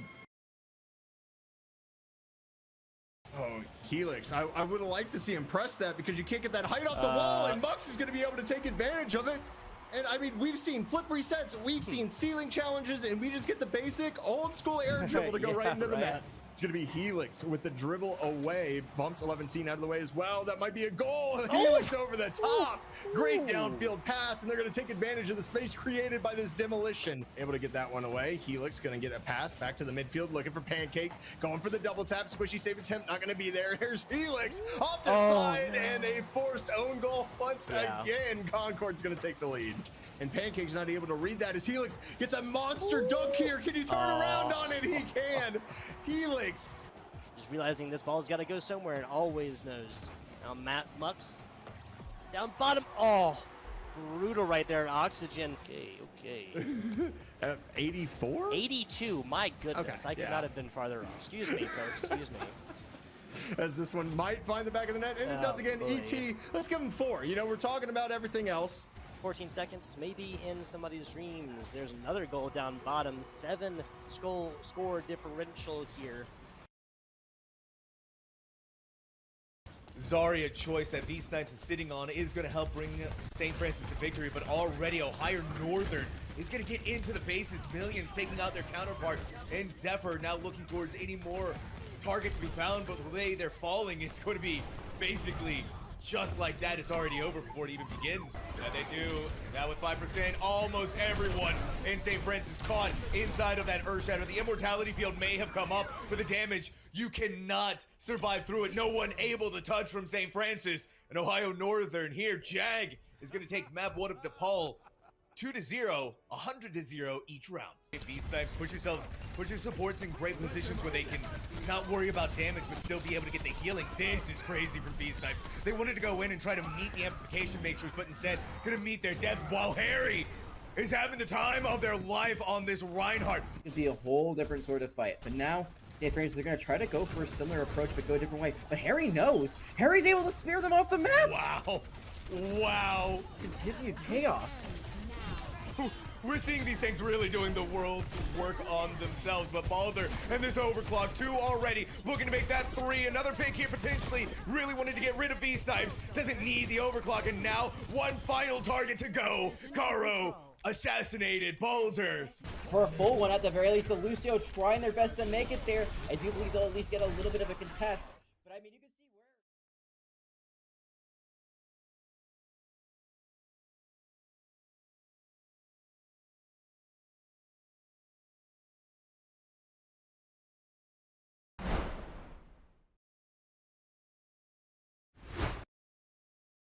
Hello and welcome back, everybody, to week 6 of the ECAC Fall Valorant Tournament. We've got Adelphi University versus Farmingdale State, and we are going to map 3 Lotus. Sorry for the wait. We had to do some stuff. Zach, can you provide us some context as why we waited a little bit too long?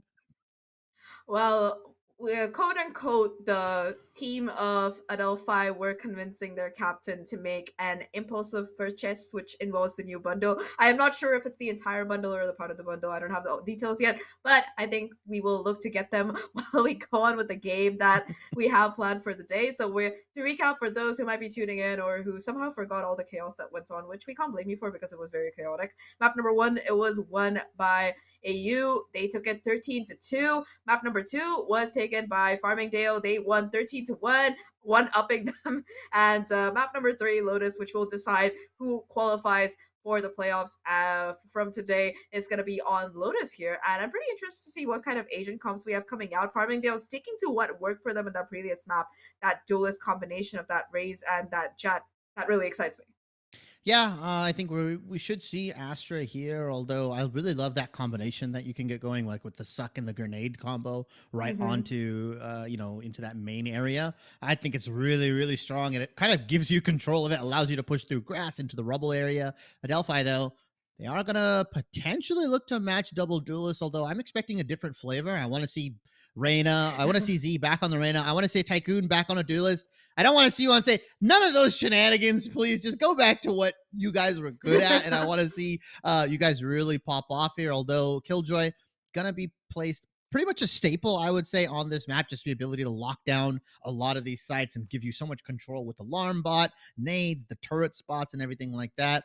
So we are potentially gonna see a solo Omen coming out from Adelphi, and I'm not the biggest fan of this, although I do agree, like, you can get really nice blinds going, you have the rechargeable smokes.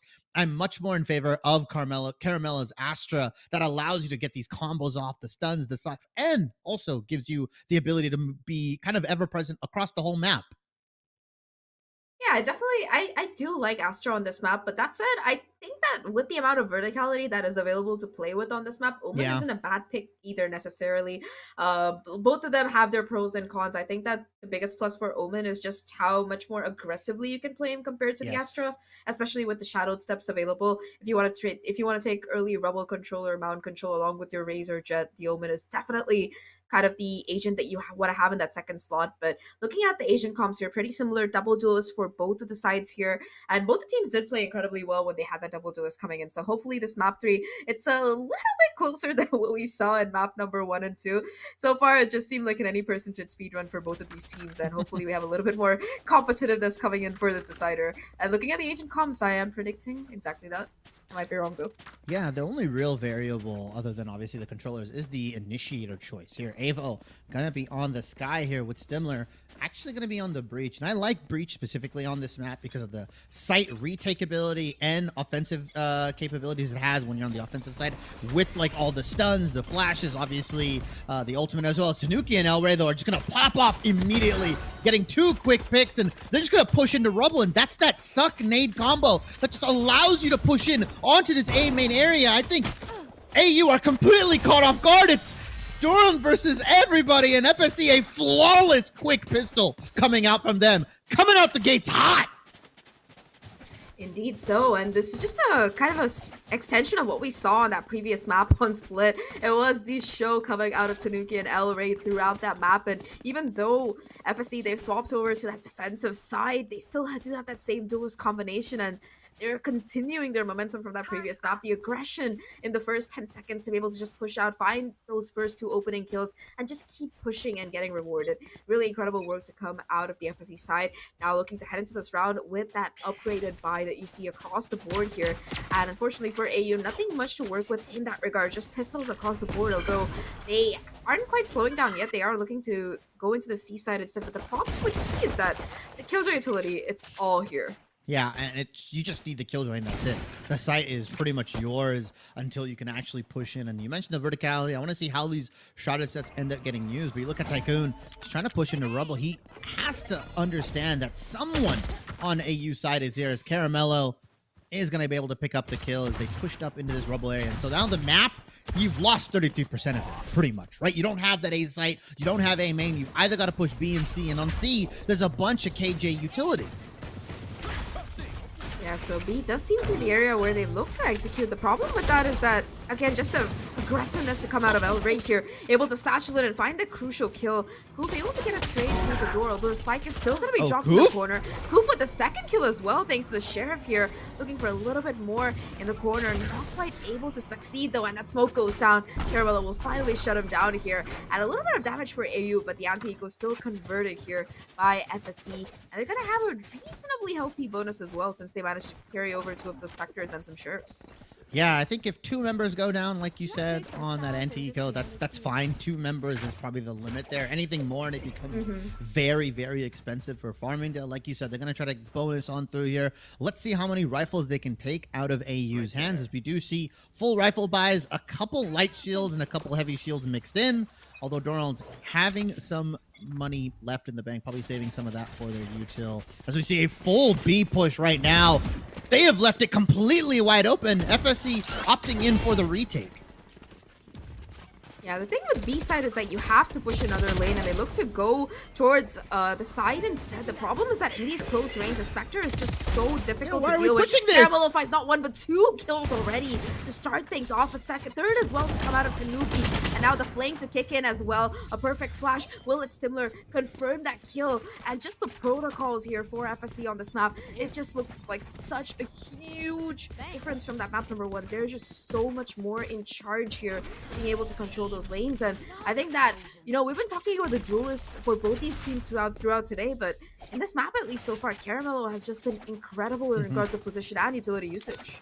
I mean, that's just ego from AU, right? Like, you're pushing a Spectre in a small corridor area. I get that you have to try to take that space. Yeah, 1 by 1, not calling for flashes, not calling for stuns. I mean, what is the point of picking this guy if you're not going to flash around these corners and help your duelist? Like, that's just ego, and losing those duels one after the other. Yeah, you're going to start falling down this slippery slope here. And AU, no money, nothing. Their offensive have been okay as Z finally gets the opening pick onto El Rey. That's the first blood for AU here, but they're very weak. They don't have the rifles. They don't have the guns. Nice nade comes in to stall them out, and Stimler actually goes down, caught with the utility. Still looking to do a little bit more damage, finds another kill before falling back. A third one on the round as well, and now it's just Tanuki in a 1v5. Able to at least find that first one here, but now it's the hunt on Tycoon looking for the kill. Does quite a bit of damage, but eventually goes down. A 1v3 on 25 HP. It's going to take a miracle for Tanuki to pull this off, especially with that turret coming in and the clock ticking down here. Sprays through the smoke as well. It's going to be what eventually finishes them off, and a Thrifty will materialize from AU. They learned their lesson from that previous map, just not letting FSC run away with that momentum, get to that 12-0 half. It's AU bouncing back with a Thrifty of their own. I mean, that was Tycoon getting a rifle and just kind of hero rifling through there. Gets triple for his team, and the rest is history. Finally, AU get a round for themselves here. But if you look on the side of Farmingdale, they've got a good plethora of rifles, although they've got a good plethora of rifles here, and you've got an op as well. On the side of AU, rifles galore, but Donald's going to be sitting on a Stinger. Although he's got 5,000 credits, I'm surprised he's going for that economic buy. Still though, like you mentioned, pretty much even economic situation across the board. It seems like the quick pace, it's worked out for AU in the past, and they're looking to keep it up here. The problem is that on the C side, there's just so much delaying utility thanks to the Killjoy and the Astra hanging around that particular area. It's going to force a rotation out of AU's side, looking to go towards A instead. The problem is this is where the operator is positioned. Yeah, and unfortunately, you don't want to check the operator with a life here. That's not the way you want to try to find out where he is. You don't want to give a body just to see, oh, yep, that's where the operator is posted here. Is now going to be going here, potentially onto Rebel. Tanuki's got dead sight on this right now. The moment you walk into his crosshair, you're going to get clicked immediately. Is Z slowly pushing up in here? They're going to wrap all the way around. Z is trying to take space. Turret's going to spot him. Grenades are going to get popped, and the showstopper as well picks up the kill. Huge opening there, and El Rey will be falling back, able to provide the Killjoy with some additional backup on the side. The satchels just being so menacing as well, and buying enough time for the dark covers to fade away here. Now it's gonna have to be a contact play for them to be able to get down the spike at all, and the Blade Storm popped as well for Tanuki, looking to push forward. The plant denied thanks to Stimler's utility, although that aggressive dash, it's gonna be punished still though. Numbers remain firmly in favor of here. Huge double kill though from Tycoon. Showstopper activated, 7 seconds left. They have to get the spike down, or they have to find the kills. It has to be one or the other here, and there's just no time for the spike. It has to be the clutch, and all Caramel has to do is hide away, despite Tycoon finding 3 kills on the round, just not letting it win through thanks to the timer running down. FSC, they find 4 here, but Tycoon, he's finally woken up just in time. He needs to come back into this. Yeah, he's the only one on his team that seems to have woken up right now. Like, no flame to the rest of AU, but I mean, you look across the board, he's got pretty much as much kills as the rest of his team combined, and unfortunately, I don't think the heavy lifting from Tycoon is enough, because you look on the side of FSC, pretty much everybody other than Blaze here has been having a pretty solid game. Stimler, Tanuki, Caramello, uncharacteristically on this Asher, just popping off right now, just denying so much of the space as he has dashed in onto the rubble area. Tanuki, confidence brimming, takes the 1v1, but Z picks up 2. Huge openers there from Z. Now looking to take up a little bit more space. Tycoon spots out Stimler in the corner. Will be able to shut him down and gets away with his life thanks to the refrag not coming in. Now a 2v4 situation. The heal available as well if necessary. And Z, having walked up all the way towards A side, finds a crucial kill onto El Rey. It's now just Blaze in a 1v4. So far, a little bit of a slow start on the map. Knows there's still a player towards his A side. Should hear the door possibly opening, but it's just going to be the wrap around towards the corner. Z looking to find the kill, spots the player, knows where Blaze is, calls it out, and Avo confirms the kill. A second round to come in for AU's side, and it's just a question of who gets those first kills. It seems to be across the board here, because if Tycoon or Z find the openings, it's Adelphi able to convert the rounds, but if it's El Rey to get the kills instead, it's just a steamroll on the other side. Yeah, Tycoon and Z finally waking up, regaining some of their map 1 presence here. But this is the battle I wanted to see. This is the duel. Tycoon and Z versus El Rey and Tanuki. Both of these duelists going blow for blow against each other. Who can get the better of whom here? And so far, it's been pretty competitive from both sides here. Double kills, multi-kills coming out from both of these teams. Yeah, like you mentioned, what a time to come alive here for AU, and it's much more competitive so far. 4-2 is a better score than we've seen from both of these teams all night, I gotta say. So definitely something in their favor. Bunch of utility will do some chip damage to AU, though nothing too serious quite yet. AU, they are competing for this A control. They've taken up quite a bit, though. There's still a couple of players on the side. CeeLo through the door takes out Stimler. Does get hit by the blind. Tanuki looking for a little bit more space and coverage. Will be spotted out by the boombot, and Z and Able will crunch in to confirm those kills. Now 2 players remain. Make that one as Tycoon finds another kill, and there's just no time for Blaze to even get close here as AU, they pull off a flawless against the eco out of FSC. Exactly the switch of momentum that you want to see for if you're an AU fan. I feel bad for Blaze because you look at his score and you'd be like, all right, yeah, he's having a really bad game. In reality, he's most of the time just playing retake. There was only one time that they went to the C bomb site here and actually tried to trip up some of the KJ. They are AU's being very intentional on how they're playing the map. They're specifically playing away from Blaze, and they don't want to try to fight that utility. And as I say that, all the members of AU are finally looking to challenge this Killjoy on the C bomb site.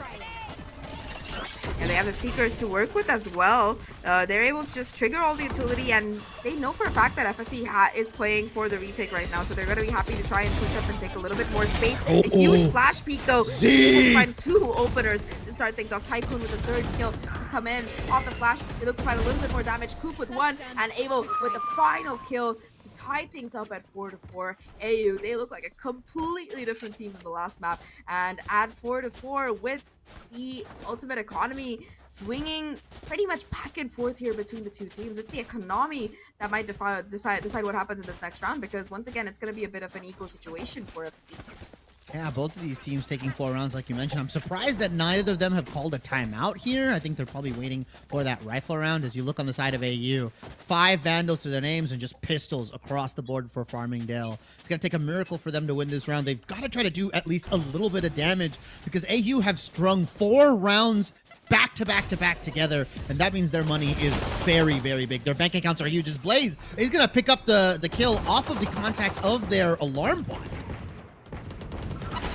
Caramello with the 2nd as well with the Sheriff. At least Z able to find a quick refrag here. That said, though, it's still going to be a 3v4 situation. The problem is that the guns that have been dropped, none of them are really in a retrievable position. El Rey could try to walk out and find something, but instead it's going to be the Rolling Thunder that the retake is going to be pushed off of, despite that lesser economic situation. Sheriff in hand, Stimler able to find a huge kill, picks up an outplay as well, and with the Sheriff, El Rey looks to push forward here. Now a 1v2 situation. It's all down to just the Killjoy playing for that post-plant scenario. gonna be hit by the concuss, unfortunately, but still has the angle on the spike here. Oh. That said, the isolation of that 1v2 just not possible, and Blaze will be able to find the defuse. The Thrifty, it's gonna come through this time around for the defense, and FSC, they steal the lead back once again. I said it was gonna take a miracle for FSC to get that round with the guns Just that they a had, frenzy. and then just the frenzy gets the opening pick, and then you see Caramello with the sheriff peek through the door, and two members on the side of AU go down in quick fashion. And like you said, Farmingdale was completely content on playing the retake. You saw Stimler with that Rolling Thunder come in, uses it, gets the kill onto Avo, and the rest is history. Unfortunately, the post plant isn't available for AU, although every member on the side of both teams have full rifles, full armor. I think this is the first time we may have seen this the whole day, I think. I think almost always we see like light shields or somebody has a stinger. I think this is the first time we see 10 rifles and 10 full armors. Yeah, I think it's definitely going to be interesting to see how it decides out. Once again, a quick push onto this A side seems to be the order of business. Tanuki taking so much damage thanks to the boom bot, and Z quick to capitalize and confirm that kill. That said, though, beautiful bit of Astra utility. Will let Stimler find at least one player. Duron's there for the immediate second kill trade, though. 3v4 situation. Cosmic Divide comes out. Avo pushes forward, finds a huge kill there in AU. They bring it down to a 4v2 situation. A second kill as well for Avo. And now it's just one player remaining. Tycoon quick to shut Blaze down, and it's gonna be once again things tied up at 5-5 for AU. If they're allowed to just set up these post-plan crossfires, there's just no getting back into sight without those ultimates. It's so disgusting because you look at Z, you look at Tycoon, pretty much all of AU, they will take so much aggressive space from you, even though they're on the site defense, even though they're playing, the post-plant defense here. They're pushing into you. They're not giving you space to kind of think and really plan out how you're going to retake the site. Instead, they're getting quick kills, and you have to work fast if you're on FSC's side, and it's just not working in their favor. 5-5 rounds going back and forth. Competitive as can be, considering map 1 and 2 were 13-1 and 13-2 respectively. Yeah, it's been a bit of a quick day like we talked about, but this time around definitely things looking a little bit more spicy here. Tycoon and Z again leading the charge. Z with an opener, though Caramello finds a trade. Does get shut down by Queen, but Tycoon looking to get a little bit more aggressive. Does take that damage from the Marshall. Will look to play a little bit back, maybe get a bit of sustain off the back of that overgrowth here. Still though, a 4v3 retake is what we're looking at. Elray with the Marshall in hand does spot out one player. If he can connect a headshot, it's going to be huge here. Finds that first bit of damage, but not able to confirm the kill. Now it's just Tanuki, Marshall in hand, a 1v3, not able to switch and flick in time, as it's going to be AU to find 6 first. That said though, it was a little bit of an awkward buy for their opponent, so it's once again going to be a full buy versus full buy that we're looking at for this final round. Caramello is unfortunately have to go on that light shield, but yeah, full buy, rifles going galore. And if you look at the ultimates, El Rey has got the showstopper. You've got knives, you've got lockdown available. While on the side of AU here, you've got knives, you've got one until your showstopper. You've also got the Omen ultimate and another lockdown available. It feels like if AU can get a couple orbs, they can maybe get this round with 5 ultimates ready to go and potentially close it out 7-5 on the half.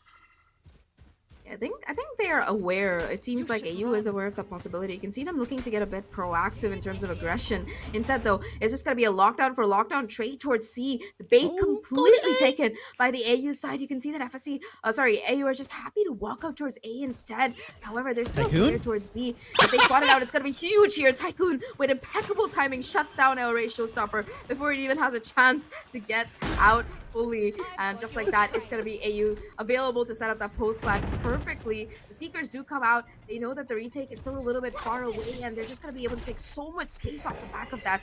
Knives coming out for Z as well as the last round. Might as well use it. And it seems to be the call here. Huge. Tanuki with an ult of his own. Will shut down the showstopper. Nice. With the dash as well. Blaze with a second one as well. Showstopper's just not having a good time here. Chance for the defuse. Spike. It has to get tapped. Caramello though finds a huge kill. Toronto denies the defuse with the second one as well. It's all gonna come down to the Killjoy here. A 1v3. Finds the first. It comes out under his nose. The dark cover doing its job at denying it from coming through. And we're looking at a 6-6 tied half. What a bonkers final round that was. Oh, poor Blaze. I mean, it all starts off with El Rey, right? You know, finding Tycoon. Tycoon had the ultimate pop. Showstopper was there, and then it was the complete insanity happened. Knives were popped. You saw both lockdowns go on to bait each other on the site, and then out of everything, FSC Blaze, they stick the bomb despite two members going down. Iron will ice in their veins to tie it up 6-6. Woo! What a final round, and we get to the side selection here, the side swap, sorry. FSC on the offense, AU on the defense here. Let's see if AU can put on a better performance as now a full rush goes in. I don't know if they saw Tycoon go tuck himself into this corner here. They're not going to check him. He's going to get 1-2 before he finally gets traded out by Caramello, but that's all the damage you need. And if he can find a kill, it's going to be huge here. Just a 1-for-1 trade. However, he takes down Coop as well. Blaze with another kill to boot. Now it's able, in a 1v1, knows the position of that player, will be able to find the headshot onto Blaze. And it's the clutch for this particular player to ensure that AU finds the lead once again. AU, they've been looking a little bit dicey on the pistol rounds, especially on that previous map. But they're able to bounce back with this particular win here. And that will let them upgrade quite heftily. 3 Spectres and a Vandal for Z to boot. So a lot of investment into this anti-eco, but hey, that's a lot of guns that you could possibly pick up if you're an FSC fan. I mean, that pistol was a bit dicey for AU still, right? I mean, it was a double kill kicked off and then another one traded back. And luckily, you know, on the side of AU, Ava was able to finally close that out, but was looking a bit hairy. It was a numbers advantage in the favor of AU, then FSC, and then finally AU were able to pick it out. As you say, Bulldog, Spectres, and we're going to see if Tycoon can potentially get a killer. As Tanuki gets the door switch, and the rest of them peek him, and Tycoon goes down in a very interesting spot as you have to cover 2 angles there as they're going to go right onto the site here. B, once again, the apple of FSC's eye.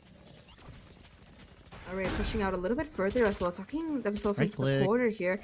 Caramello could play bait and switch, and that's a Vandal available for grabs as well. The right click, it's going to have to be perfect here, and it connects. That's going to be the Vandal available for pickup, and the upgrade comes through. Tanuki with the Sheriff chiming in as well. Now, a 1v3, and Tanuki with 3 on the Sheriff just denies it. Another thrifty. I think this is the 3rd or 4th that we're seeing today at FSC. They once again tie things up here.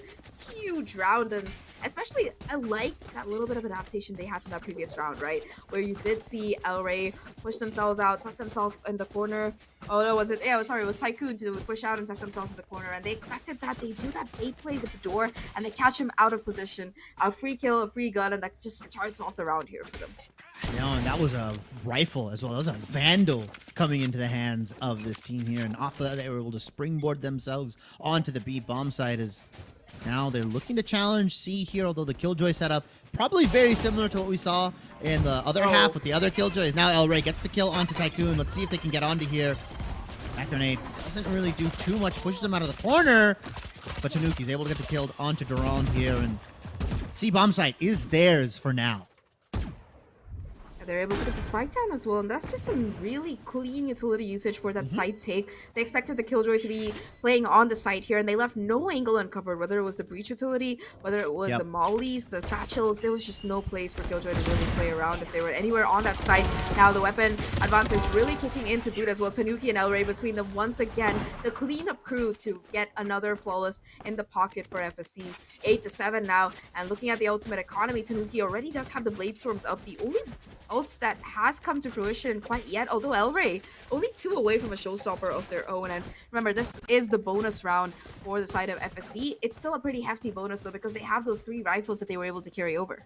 Yeah, they yoinked them away from AU's pockets, and yeah, you can call it a bonus, but realistically, a rifle is coming out from the side of AU. 4 light armors. These Spectres could do a lot of damage as they've got full armor completely backed behind them here. I wouldn't be surprised if FSC can take this just because of the rifle advantage, or like you said, the gun advantage, but also the HP advantage that they've been able to get themselves here, because light armor is sprinkled all across AU's buys right now. Yeah, especially with the amount of chip damage that we're seeing the utility really do across the board. It could be so dangerous here.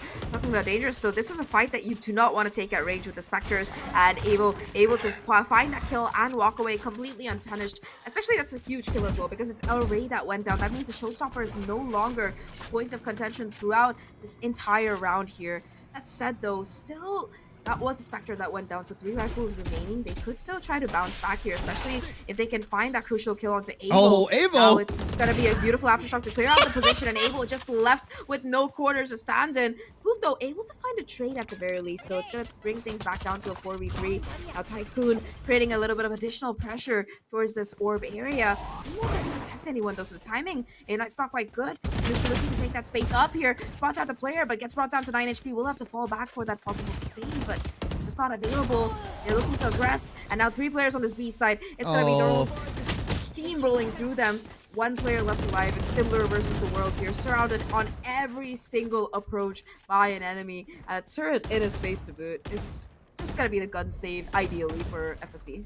They're not gonna let him save it. There's no way. Yeah, Koof never mind. pushes out, kills Stimler, and like rats in a corner, FSC, they get corralled through. And even though Avo, got that opening pick, like you said, the utility usage coming out from Stimler, that's the advantage you have when you pick the breach over something like a Fade, like a Sky. You can get more aggressive. If you know they're in the corner, oh yeah, let's throw that Aftershock. Let's throw all that util in there. Let's force them out and have the team trade them out. Very, very well played. FSC was just kind of stuck in the A main area, A lobby, or rubble, and they didn't really have anywhere to move. Yeah, it was just such a difficult position for them to really try to play in, especially with El Rey being taken down so early on. That said though, they're still going to be looking to push towards this A side. This time around, Tanuki able to find an opening pick onto Z here, along with El Rey looking to find a little bit more value. And once again, El Rey gets shut down all rope. Tanuki and Blaze are able to find a couple of kills of their own in trade. A 4v2 situation right now. Just the Rays and the Omen remaining.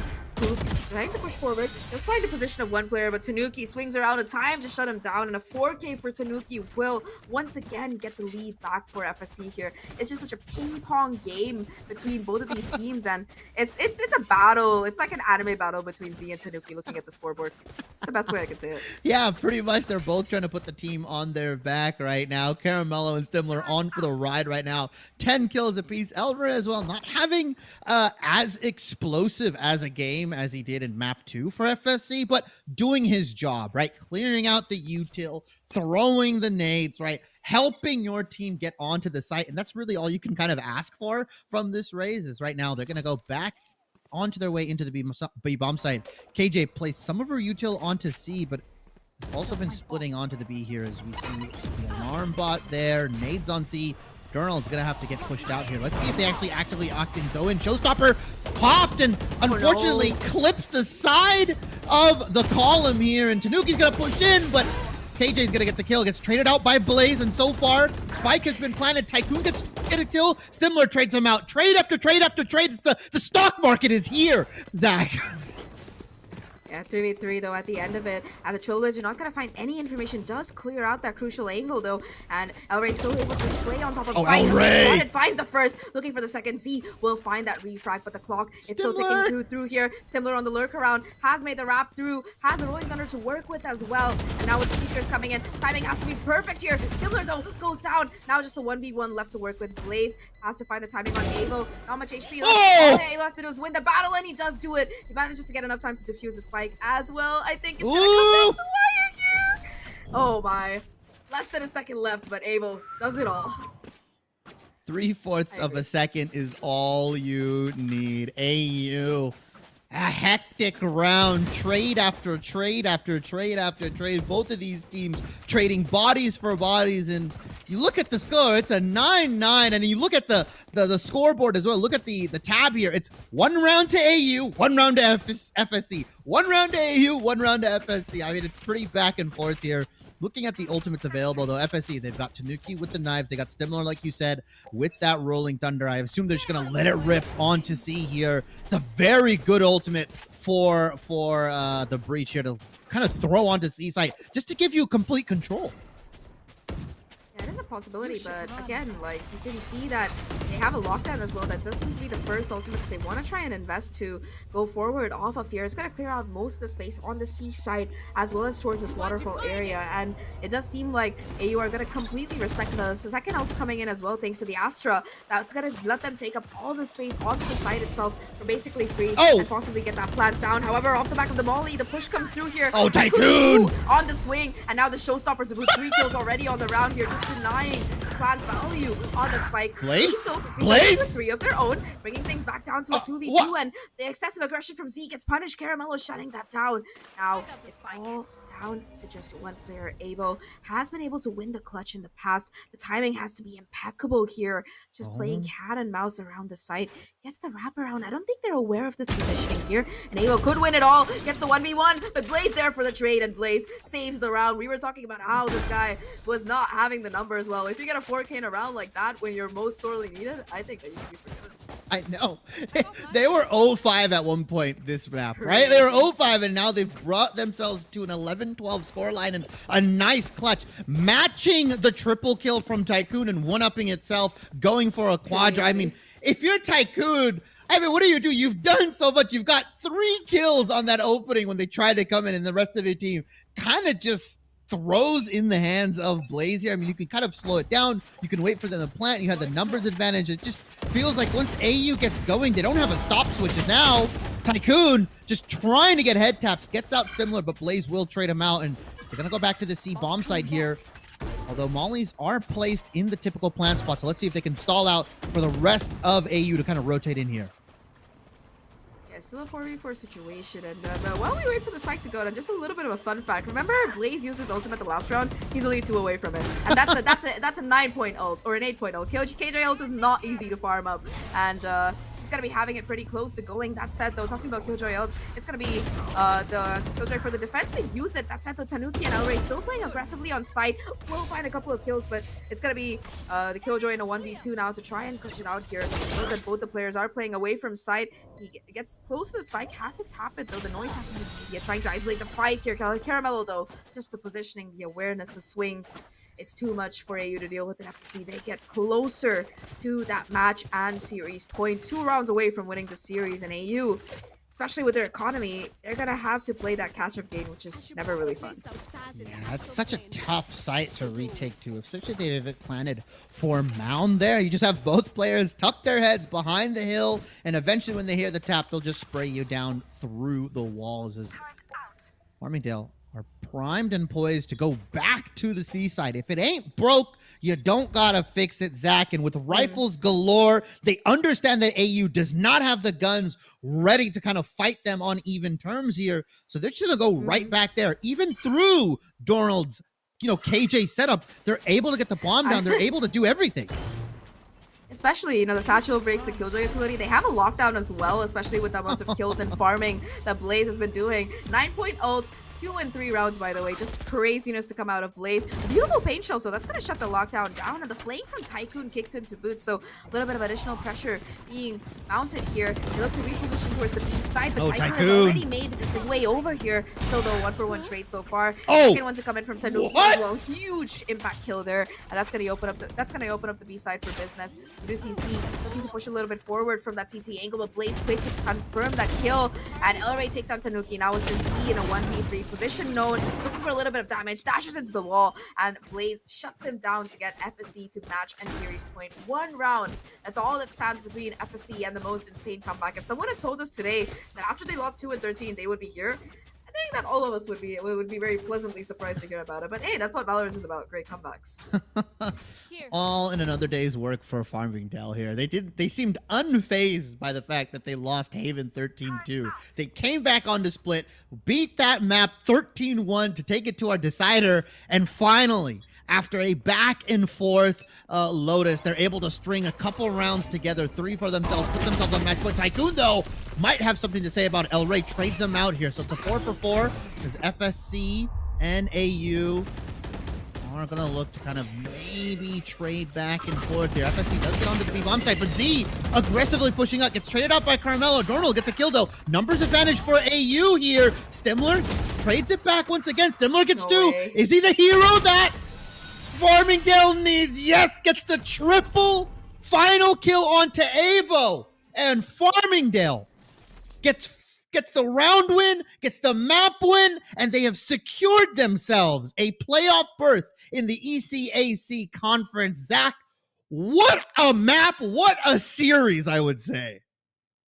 Exactly what you asked for. We had two banger quick first maps and an extremely competitive banger third map. So I think that everybody watching is going to be pretty satisfied no matter which team you're supporting. That said, though, like you mentioned, the important thing is that qualification for playoffs that FSC have now successfully locked themselves in with their 4th win. That said, though, it's not over for AU. They have another 2 weeks left. So if they can win a game in any of the upcoming weeks, they will be able to make it to that playoffs as well. So it's not entirely over for them. But, talking about the games that we saw today, I think that for all 3 maps, the duelists were a factor, but I think that for that final map in particular, Blaze, even though he was quiet throughout that defensive half, on attack, he was just a whole force of nature, whether it was his post-plan utility, the lockdown coming in round after round, or just that positioning, the kind of crunches that the team were able to execute throughout the map. I think that exactly what you want to see from your Sentinel player. Yeah, and speaking to kind of some outstanding players, I think MVP of this series, it's really hard for me to choose, right? Because there are a lot of players on both Farmingdale side and arguably you could make the argument for AU side, right? It's tough. It's tough. But I mean, I think you said it here first. You said it's Tanuki. I think, yeah, despite having a pretty lackluster map 1, map 2 and 3, he just absolutely put the team on his back. Is your MVP Tanuki, Zach? I thought it would be, but I just wanted to make sure. Yeah, it is. But even on map 1, like you mentioned, I think it was a slow game from everybody. That was just like kind of the warm up for FSC. They just got in, and after that they got their coffee and they looked really good on split.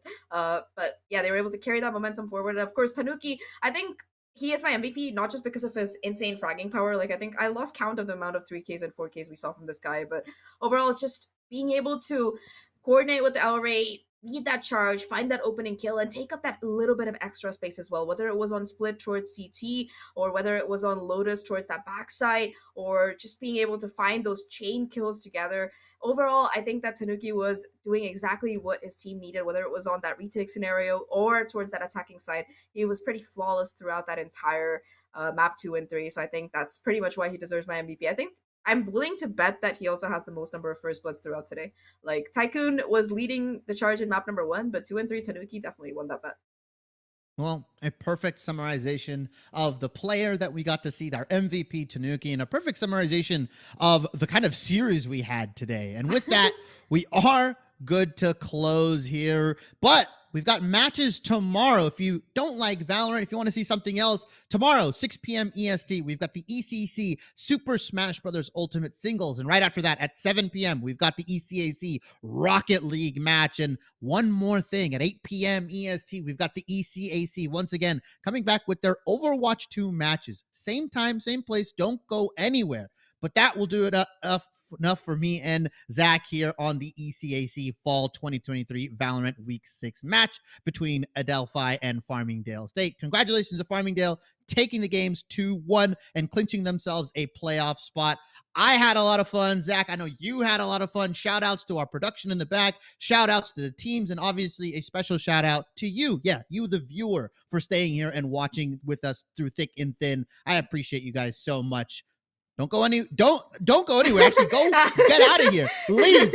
Go get dinner. Go to sleep. I don't know what time it is for you guys, but get on out of here. You don't have to go home, but you can't stay here because the channel is going offline. Thanks once again. Yes, enjoy the rest of your Halloween. Go trick-or-treating. Well, I mean, you got the treat tonight, so it's just a trick that remains. But that is us signing off for the day. Thank you for tuning in, everyone, and see you again, hopefully very soon. Bye-bye.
instead. That's nice to see. So even though we haven't seen North Georgia really be able to march forward with a lot of convincing attacks, at least the backline up until now has been secure. Can't get the read on the bounce, and that's finally our first goal. 10 seconds to go for Kennesaw trying to close this one out. Yeah, still with the pressure here from Kennesaw. Now only our second demo. This one from downtown, and that's going to be an own goal here at 3 seconds. We spoke a little too soon here, Danger Talk. Slavip left side, little tap, not really taking away possession. Now definitely does. This player going up, the double tap. Hugh Dog and North Georgia come from behind victory with the Puma symbol on the side. As we have seen many a time with new rosters in the beginning of the semester, this might be the first time these players are really playing together at all. So this is really setting the tone for how you guys all click together. Kwong trying to bury one here on the near post, and he does just that. Better. Might be able to pad those stats. Kwong throwing it right back in. That should be open, but it's just wide instead. Almost gets the nose down onto it. A couple members fighting, twisting, and now an open net the other way going for North Georgia. Nobody's almost hitting payload. Now is Joel. A little soft hit right there. Kind of just puts it in the breadbasket of a couple North Georgia players. That's really, really bad as this one comes all the way down from the other side. Being able to con the defense out of a clear that gets you the ultimate goal, as we will be able to enter into that 1-1. Maybe not for long as that clear gets away. Hugh Dog into Archie, and well worked from North Georgia. Safe to the side. They're feeling like heroes. They're keeping it up. Slavip into the ceiling. Sharky doesn't get it. Joel with a deflection. It's Quonk at 0. Hugh Dog in the way. Another save. North Georgia will very much so take that ball hitting the grass. Overtime somehow. Now coming up for the serve. Hugh Dog down. That's a bouncer just a little bit too high though as Sharky tries to continue the theme. Down bottom. And Archie does it here for North Georgia. Set up all day long. Now shoots in right now, but Quonk is going to win that 50. Seems screaming off to the side. Bounce off some wall and now ends middle until North Georgia gets another shot at it. Let's be open for Hugh Dog, and they will make no mistake. Kwong, I gotta say, a great effort, but sometimes you need something even greater. You're seeing a player get thrown all the way across, like Joel's really just flailing, and you're thinking, okay, well, I probably have enough time to go to the corner, and then instead, it is in your net, something they're becoming quite familiar with as a feeling. There's a number. Demo does come through, those Hugh Dog taking down a Kennesaw State member. Back to the middle, screaming up to this one, now to the left side. All three members right here. This is a very bottled up defense, and Sharky takes a bite. No one even there because, frankly, I think Kennesaw thought that bounce was going to be going a different direction. Same maybe with the defense.